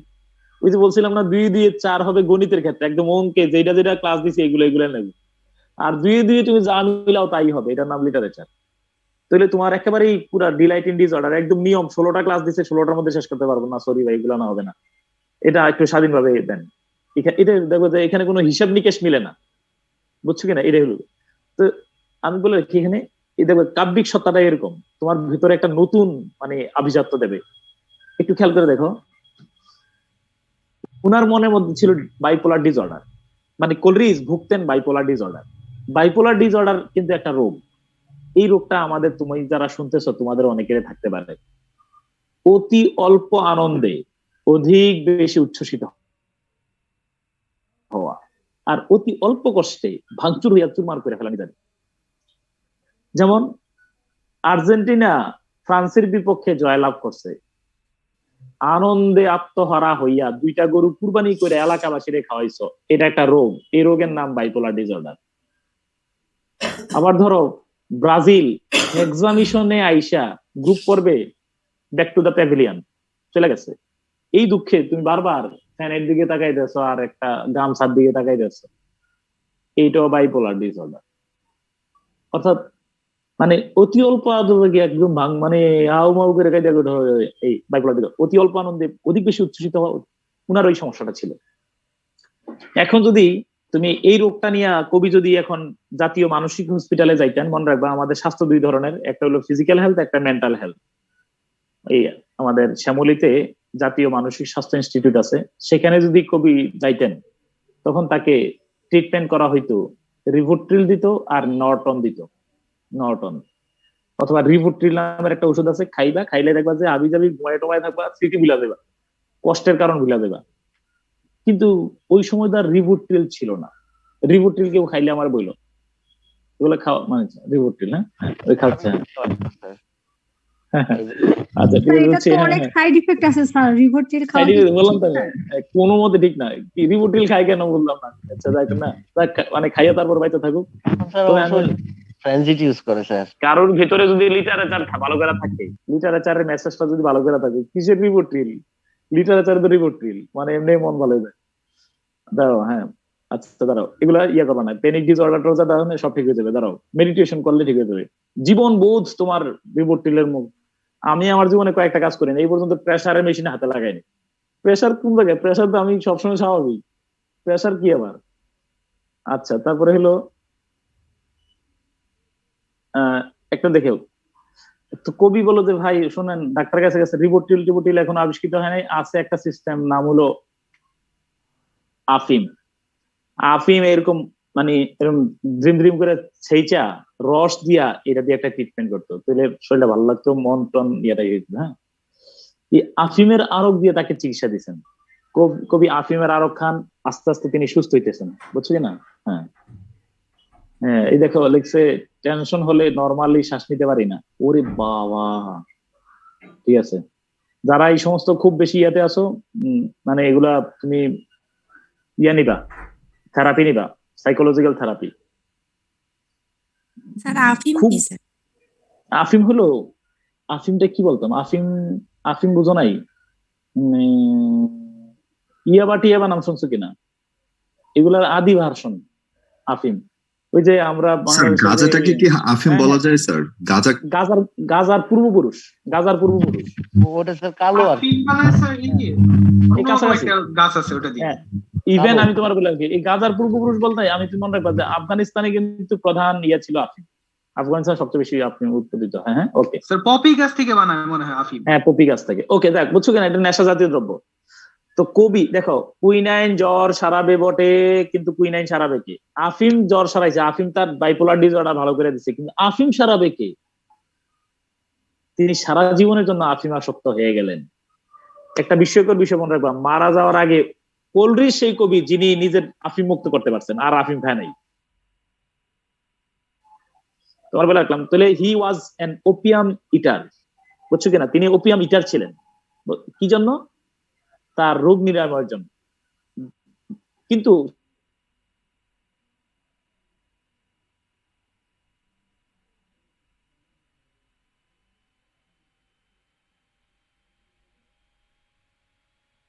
আফিম খাইয়া ঘুমাইতেন, ঘুমাইলে মাঝে মধ্যে স্বপ্ন দেখতেন। একদিন কবি স্বপ্নে দেখতেছেন, দেখো কবি ঘুমাইছেন, স্বপ্নে দেখলেন চীনের পাশে একটা দেশ আছে মঙ্গোলিয়া, মঙ্গোলিয়ার সম্রাট ছিল কুবলা খান। কুবলা খান ঘুমে আসছেন, তার মধ্যে ঘুমে আইসা বললেন, হ্যাঁ আমি যদি আরো কিছুদিন বাইচা থাকতাম, তাহলে জানাডু শহরের মধ্যে এমন এক বিশাল সুন্দর এই প্যালেস তৈরি করতাম, যেটা নিচ দিয়ে প্রবাহিত হতো ঝর্ণা ধারা। এমন একটা রোমান্টিক স্বপ্ন দেখাইছেন। কবি এই স্বপ্ন দেখিয়া ঘুম থেকে উঠছেন, উইঠা কবি লিখতে বসছেন, 10-12 লাইন লিখছে। লেখার পরে তার বন্ধু আসলো, আইসা দরজার মধ্যে নক করছে, দরজা খুলছে, বন্ধুর সাথে ঘন্টাখানিক আলাপচারিতা করছেন, আবার লিখতে বসছেন। লেখার পরে এবার ভুলে গেছে, আর কোনো কিছু মনে পড়ে না। আহারে কষ্ট, তাড়াতাড়ি যে আবার বিছানায় শুইছে। কিন্তু লাভ নাই। মনে রাখবা, আমরাও অনেক সময় মধুর স্বপ্ন দেখি, কিন্তু হঠাৎ করে কেউ দেখবা মশারি খুলতে আসছে, ঘরের মধ্যে টুংটাং আওয়াজ করছে, আওয়াজের মধ্যে ঘুম গেছে ভাইয়া, ও কত কষ্ট যে লাগে। আবার ঘুমাইয়া ওই স্বপ্নটা দেখার জন্য আপ্রাণ চেষ্টা করি, তখন শুধু গড়াগড়ি হয়, সেই স্বপ্ন আর দেখা হয় না। কথা বাস্তব কিনা বলো?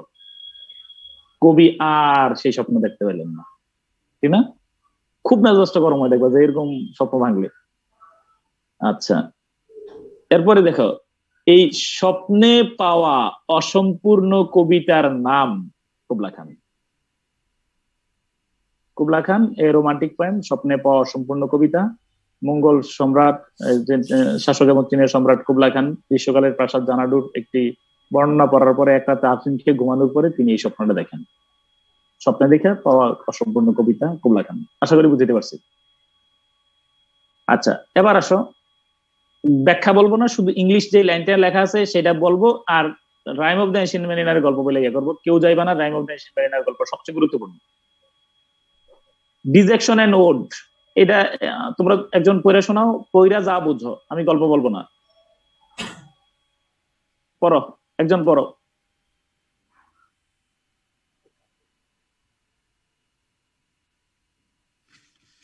স্যার পড়বো? It is Coleridge's exploration of despair, joy, and imagination, lost in a terrible dejection, a kind of numb, colorless hopelessness.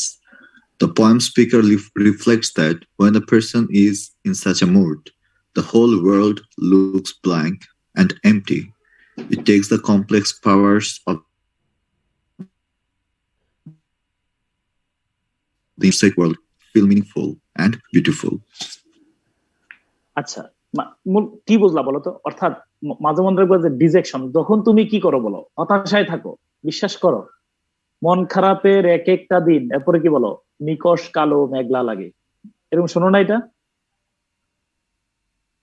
মন খারাপ, যেই দিন দেখবা যে মনটা খারাপ, মনে হচ্ছে পৃথিবী অন্ধকার, কিচ্ছু ভালো লাগে না, অস্থির, মনে হচ্ছে পৃথিবীতে আসাটা আমার ব্যর্থতা। ওই যে কবির মানে ওই মুডটাকে তিনি তুলে ধরছেন যে পৃথিবী পুরোটাই যেন কালারলেস, অর্থাৎ বিষাদময় অবস্থানটা, মনের বিষাদময় অবস্থানটা কবি এই কবিতায় উপস্থাপন করছেন। যেই সময় মন খারাপ থাকে তখন পৃথিবীটা কেমন লাগে। পৃথিবী কিন্তু আমার ভাবনার চোখ দিয়ে আমি পৃথিবীতে দেখি। আমার মোড যদি ভালো থাকে পৃথিবীটা স্বর্গীয়, আমার মোড যদি খারাপ থাকে পৃথিবীটা নরকের মতো। তাহলে ডিজেকশন এন্ড ওড, একটা কথা বলে রাখি, ওড মানে কি মনে রাখবা, কি বলো, ওড মানে হলো যে কবিতা পড়াবো আমি সামনে, যে কবিতা হতাশা দিয়ে শুরু হয় এবং সান্ত্বনা দিয়ে শেষ হয়, পরে বলবো। তারপরে ক্রিস্টাবেলটা একটু বলে গেল দ্রুত। Sir, the story of Christabel concerns a central female character of the same name and her encounter with a stranger called Geraldine, who claims to have been abducted from her home by a band of rough men. কিছু দুষ্ট মানুষ তাকে অপহরণ করে নিয়ে যায়, এখান থেকে গল্পের মূল শুরু। আমার এই দুইটা গল্প কোনো শোনার প্রয়োজন নাই, শুধু তুমি যদি মনে রাখো ক্রিস্টাবেল মনে রাখতে পারো, ডিজেকশন মনে রাখতে পারো, কিন্তু আমার কবিতা হলো, আমি যেটা গল্প বলবো সেটার নাম হলো rime of the ancient mariner. Okay, সবচেয়ে গুরুত্বপূর্ণ অংশ। উইলিয়াম, এটা হলো কার শ্রেষ্ঠ কবিতা? কার শ্রেষ্ঠ কবিতা বলো? এবার শোনো, কবি বললেন, রাইম অফ দ্য এনশিয়েন্ট মেরিনারের মধ্যে কবি বললেন, কবিতাটা শুরু হইতেছে, দেখো এটা কিন্তু বেলান, একজন মানে একেবারেই old man with skinny eyes and skinny eyes and face, একেবারে চেহারা টেহারা না, একদম চামড়া টামড়া কুচকাইয়া গেছে, এরকম বৃদ্ধ মানুষ, হ্যাঁ, রাস্তার মধ্যে দাঁড়ায় আছেন। গল্পটা শোনো, হঠাৎ করে তার সামনে দিয়ে যাচ্ছে এক পাল বরযাত্রী। এক পাল না এক দল বলো? এক পাল না এক দল? বরযাত্রী কি পাল হবে না দল হবে? একদল,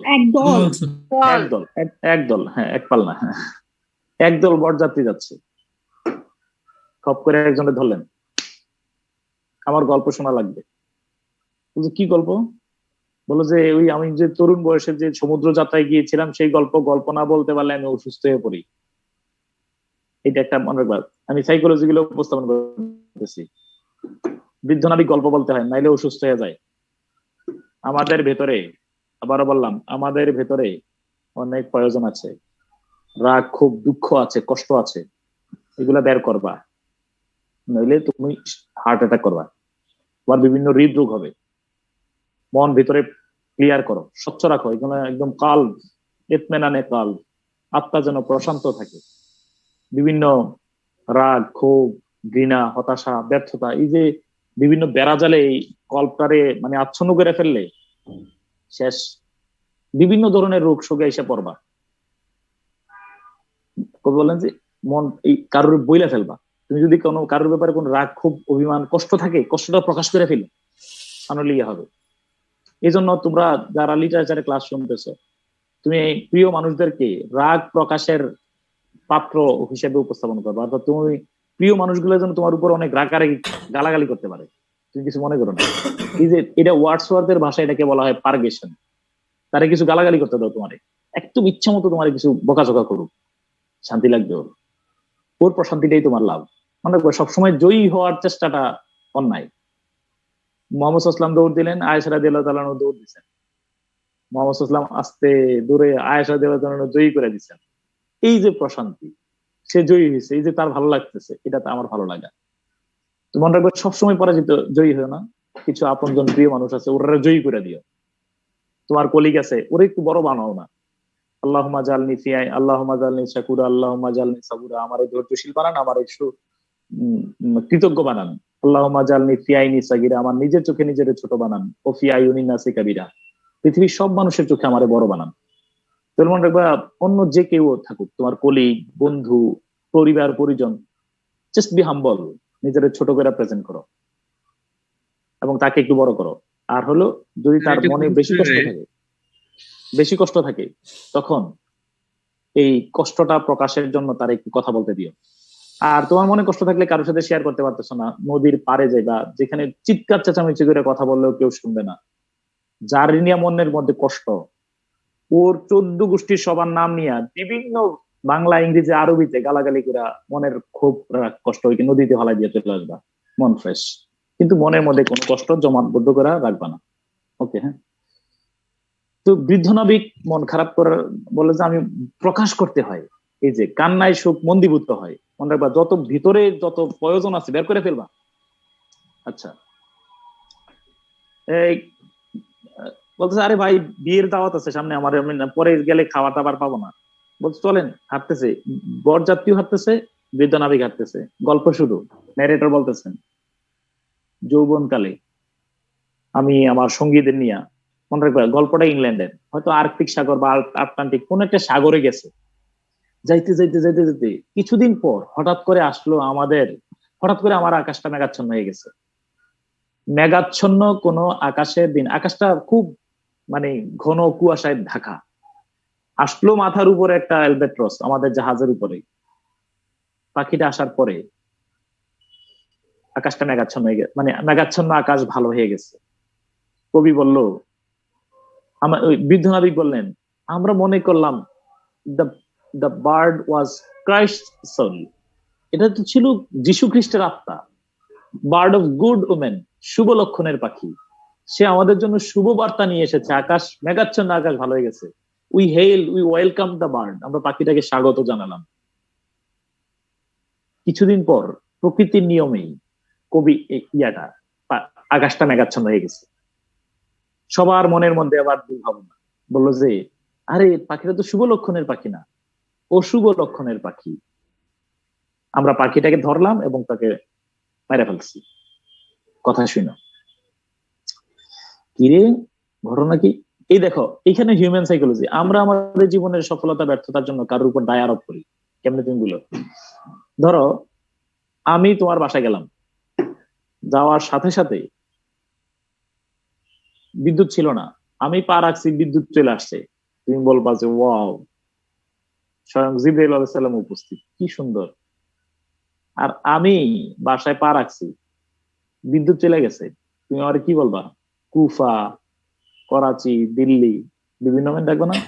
কিন্তু আমার বিদ্যুৎ আসা যাওয়ার কারণে এটা আমার কোনো ক্রেডিট ডিসক্রেডিট নাই, কিন্তু এটার দায় বা ব্যর্থতা কার নিয়ে লাগছে বলো? আমার। তাহলে পাখি আসা যাওয়ার কারণে আকাশ ভালো হয়েছে, মেঘাচ্ছন্ন হয়েছে, অবান্তর কথা, কিন্তু দায়ভার নেওয়া লাগছে কার বলো? ইয়ার। জীবনের একটা গল্প বলি, দাঁড়াও। আমাদের এলাকায় একজন চাচা ছিল ছোটবেলায়। চাচার, তুমি ধরো চাচা এমন জিনিস, ধরো বাসার বাড়ি থেকে বের হইছো, আইসা চাচারে দেখছো, তুমি ট্রেন স্টেশনে যাইতেছো, ট্রেনে করে কোথাও যাইবা, এই চাচারে যে দেখে গেছো, এই ট্রেন স্টেশনে যাই দেখলা যে ট্রেনটা চলে গেছে। তুমি বাসা দিয়ে বের হইছো, পরীক্ষার হলে যাইতেছো, চাচারে দেখছো, যাই দেখলা যে পরীক্ষার প্রশ্ন সব আনকমন, এই জন্য চাচার নাম ছিল ওহাব আলী। এই ঘটনা হওয়ার কারণে, বেশি ঘটার কারণে চাচার নাম হয়ে গেছে গজব আলী। এই দেখো, মানে ছোটবেলায় আমাদের এদিকে সবাই অ্যালার্ট থাকতো যে পরীক্ষার টরীক্ষা দেওয়ার সময় যেন গজব আলী চাচারে না দেখা হয়। এটা একেবারেই নিতান্তই কি বলো, মানে কুসংস্কার। একেবারে আমার জীবনের একটা বেদনার কথা না বললে আমি সবসময় কথাটা বলি, দাঁড়াও। ইন্টারমিডিয়েটে থাকতে খালাম্মার বাসায় আমি থাকতাম। খালাম্মা এত আদর করতো, এটা জীবনে বলার মতো না। আবার খালাম্মা পৃথিবীর এমন কোনো কুসংস্কার নাই যেটাতে আল্লাহর রহমতে বিশ্বাস করতো না। তো আমার সাদ্দাম ভাই এসএসসি পরীক্ষা দিতে ভিক্টোরিয়া কলেজে, আমার সাদ্দাম ভাই পড়তো ভিক্টোরিয়া কলেজে কুমিল্লা। শুনো, আমরা থাকতাম ওই ফারুকিয়া হাউস, কুমিল্লা কেউ থাকলে চিন্তা। তো খালাম্মা ফারুকিয়া আমারে বলতো যে, খালাম্মা আবার বিশ্বাস করতো যে পরীক্ষার হলে যাওয়ার সময় যদি কেউ ঝাড়ু দেখা যায়, হ্যাঁ, তার পরীক্ষা ভালো হয় না, এটা খুব বিশ্বাস করতেন।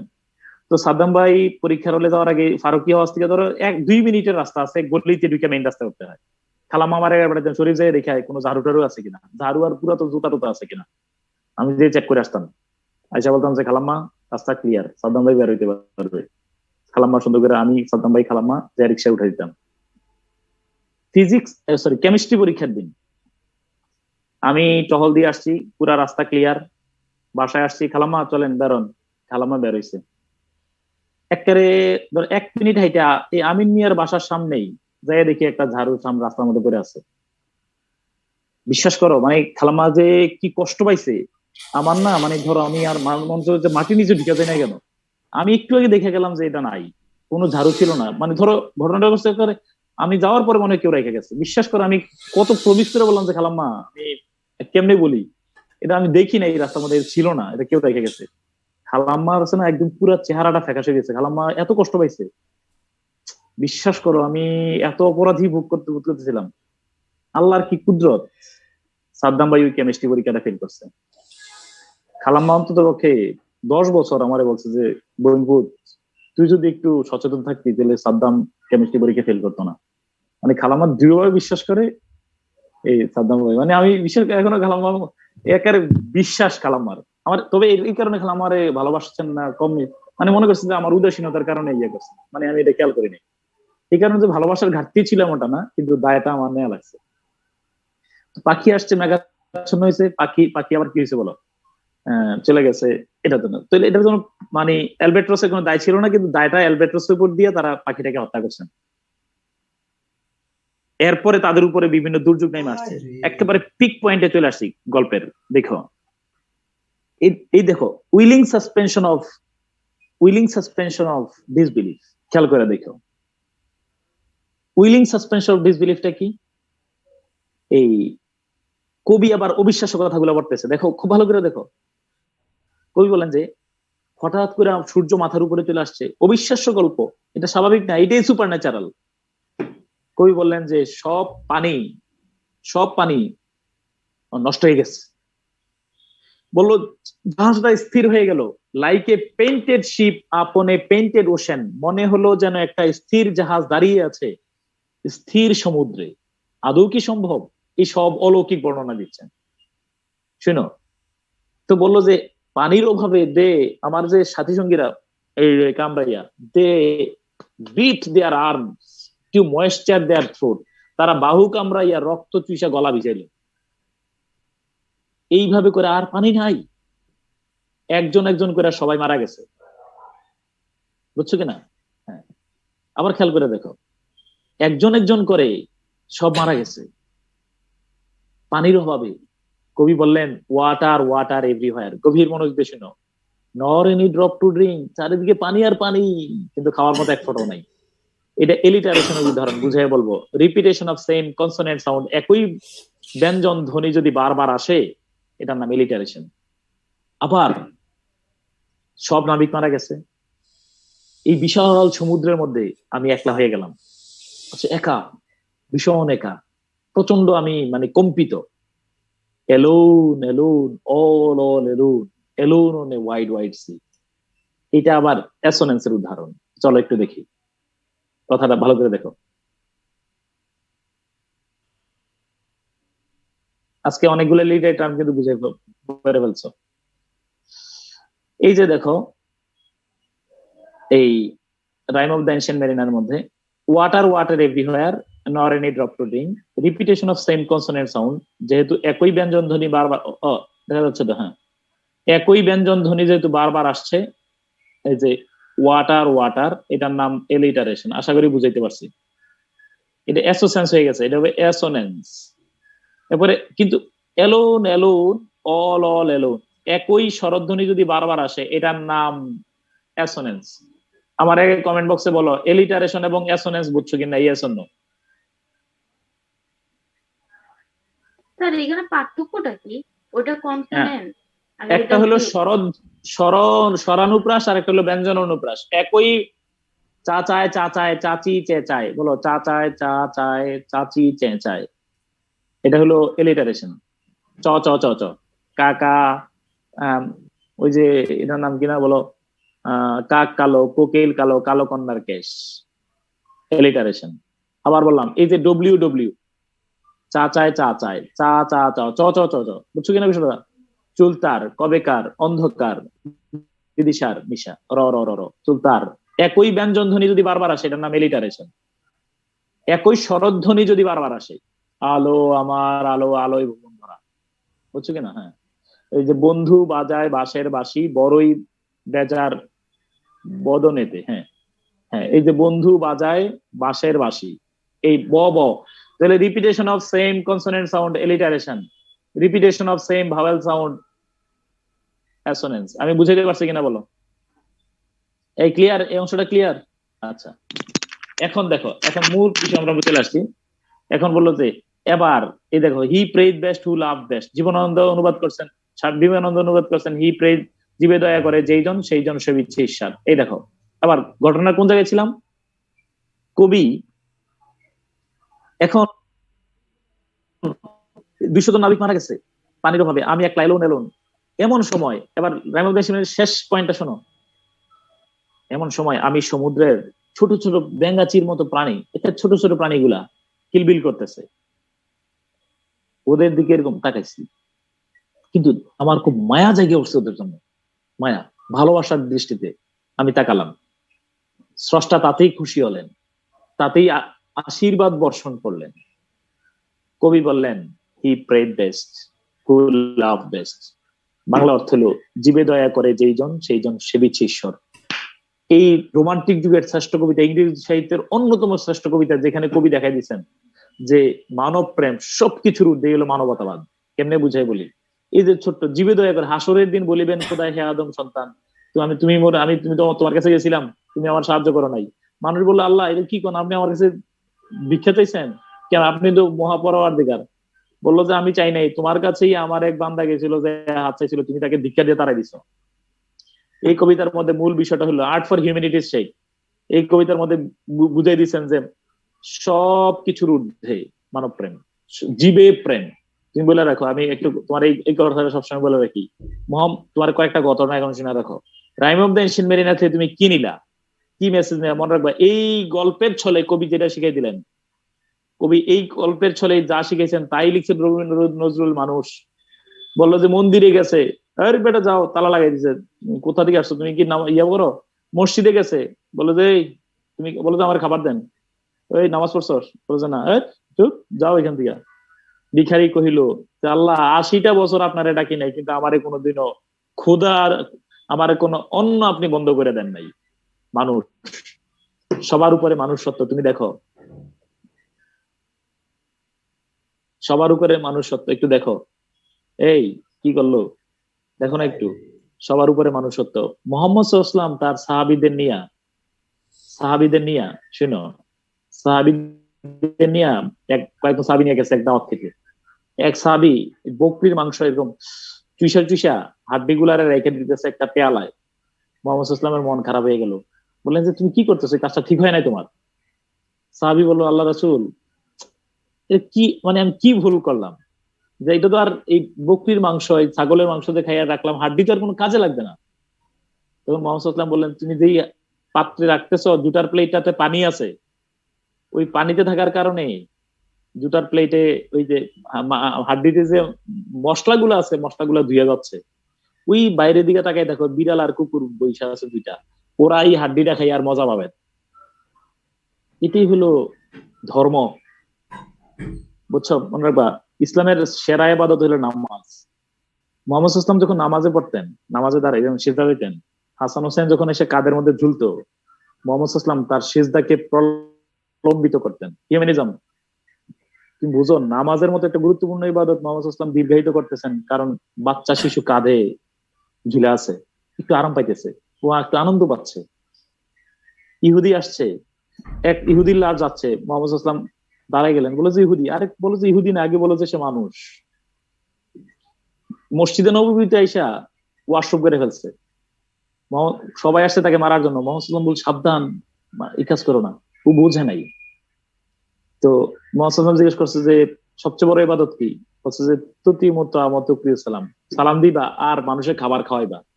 Never ask him whether he is Muslim or non Muslim. এই প্রশ্ন করো না, খাবার চাইছে খাবার দিবা, জিজ্ঞেস করো না তুমি মুসলমান হিন্দু, এগুলো বলো না। তো মনে রাখবা, each and every religion and every literary piece reminds us that humanism first. পৃথিবীতে মানবতার উপরে কোনো কিছু নেই। আমি তোমাদেরকে বলছি যে ইসলাম ধর্ম মারা যায় হাসরের ময়দানে সবচেয়ে ভারী যে আমল নামার, সেটা হলো হুসনুল খুলুক, মানুষের সাথে ভালো আচরণ, মানুষের সাথে গুড বিহেভিয়ার। তুমি মানুষের ভালো কিছু করতে পারছো কিনা। আমি আবার বললাম যে আমাদের ধর্মের বিষয়টা সব চলে গেছে কি জানো কিনা, কোন ইবাদত করলে 1,00,000 বছরের সওয়াব পাওয়া যায়, এগুলোতে আমরা বেশি চলে গেছি। কোন দোয়া পড়লে, কোন মুনাজাত করলে এরকম তেরকম হয়, বিহেভিয়ার থেকে, বিহেভিয়ারিজম যে সবচেয়ে বড় ধর্ম, এটাই ভুলে গেছে। তো মনে রাখবা বিষয়টা যে he prays best who love best, জীবনানন্দের ভাষা যেটা, জীবে দয়া করে যেইজন সেইজন সেবিছে ঈশ্বর। এই ধর্ম লিটারেচারের মূল বিষয়টা জঙ্গিবাদ না, মানে পরশ্রীকাতরতা না, মূল বিষয় হলো মানবতার উপরে কোনো ধর্ম নাই, সবকিছুর উপরে। বলে আমি এত কথা বললাম, এই rime of the ancient mariner, আর আমরা মনে করি যে সুপার। মনে রাখবো, rime of the ancient mariner যে redemption, sorry, punishment and redemption, crime and punishment, আর পানিশমেন্ট এন্ড রিডামশন। আমরা অপরাধ করি, শাস্তি পাই, আর শাস্তি থেকে মুক্তির উপায় কি? মুক্তির উপায় একটা, মানব প্রেম। বুঝছো কিনা? Punishment, sorry, crime and punishment, এরপরে হলো পানিশমেন্ট এন্ড রিডামশন। আর আমরা অপরাধের কারণে শাস্তি পাই, অপরাধ করছে পাখি হত্যা করে, শাস্তি আছে, এরকম ধরনের শাস্তি, water everywhere, alone alone all alone. আর মুক্তির উপায় কি? He prays best to love best, শুধু হলো মানব প্রেম। ওই যে গত ক্লাসে যেটা বলে শেষ করছিলাম, গৌতম বুদ্ধের যে দান তত্ত্ব, মনে আছে কিনা? গৌতম বুদ্ধের দান তত্ত্বটা তোমাদের মনে আছে? দান তত্ত্ব কেমনে দান করবা, আমার কাছে আসছে দান করার জন্য। মনে আছে দান তত্ত্ব গৌতম বুদ্ধের? মনে আছে? মনে আছে স্যার। এই যে দৃষ্টিতে দান, হাসি, মানুষে 2 হাত দিয়ে। হ্যাঁ, ওকে, বেস্ট অফ লাক। আগামী ক্লাসে রোমান্টিক পিরিয়ড তো শেষ হবেই, শুরু করব রোমান্টিকের পরে লিটারি টার্ম গুলা। রোমান্টিক পরে লিটারি টার্ম গুলো কি দিছিলাম তোমাদেরকে? না স্যার। স্যার 200 নাবিক মারা গেল, ওনারা কি আবার জীবিত হয়েছিল? হ্যাঁ, ওরা আবার জীবিত হয়ে গেছে। ওই যে যখন ওই যে ইয়ার দিকে তাকাইছে না, ওই যে স্নেহের দৃষ্টিতে তাকাইলো, কার দিকে বলো? সমুদ্রের ছোট ছোট প্রাণীগুলোর দিকে। তখনই আবার 200 জন নাবিক জীবিত হয়েছেন, তারা আবার দেশে ফিরে আসছেন। তো এই যে এইটাও তো অস্বাভাবিক বর্ণনা, যেটা আমরা বিশ্বাস করি না। ওকে, থ্যাংক ইউ সো মাচ। আমরা পরের রোমান্টিক পিরিয়ড শেষ করে করবো। হ্যাঁ, বায়োগ্রাফি লিটারেচার হলো সাহিত্য সমালোচনা গ্রন্থ। এখানে কবিতার সংজ্ঞা নতুন ভাবে দিয়েছেন, ঠিক আছে? আজকের ক্লাস তো আমি জানি না রেকর্ড করছে কিনা। আচ্ছা, দেখি তোমরা যারা ক্লাস করতেছো রেগুলার, তোমাদের জন্য একটা শেষে গিফট আছে, দাও বলে রাখলাম। আপাতত ক্লাসগুলো শোনো, যেন অবসর সময়ে রেকর্ডিং গুলো শুনতে পারে, এমন একটা ব্যবস্থা করে দেবে।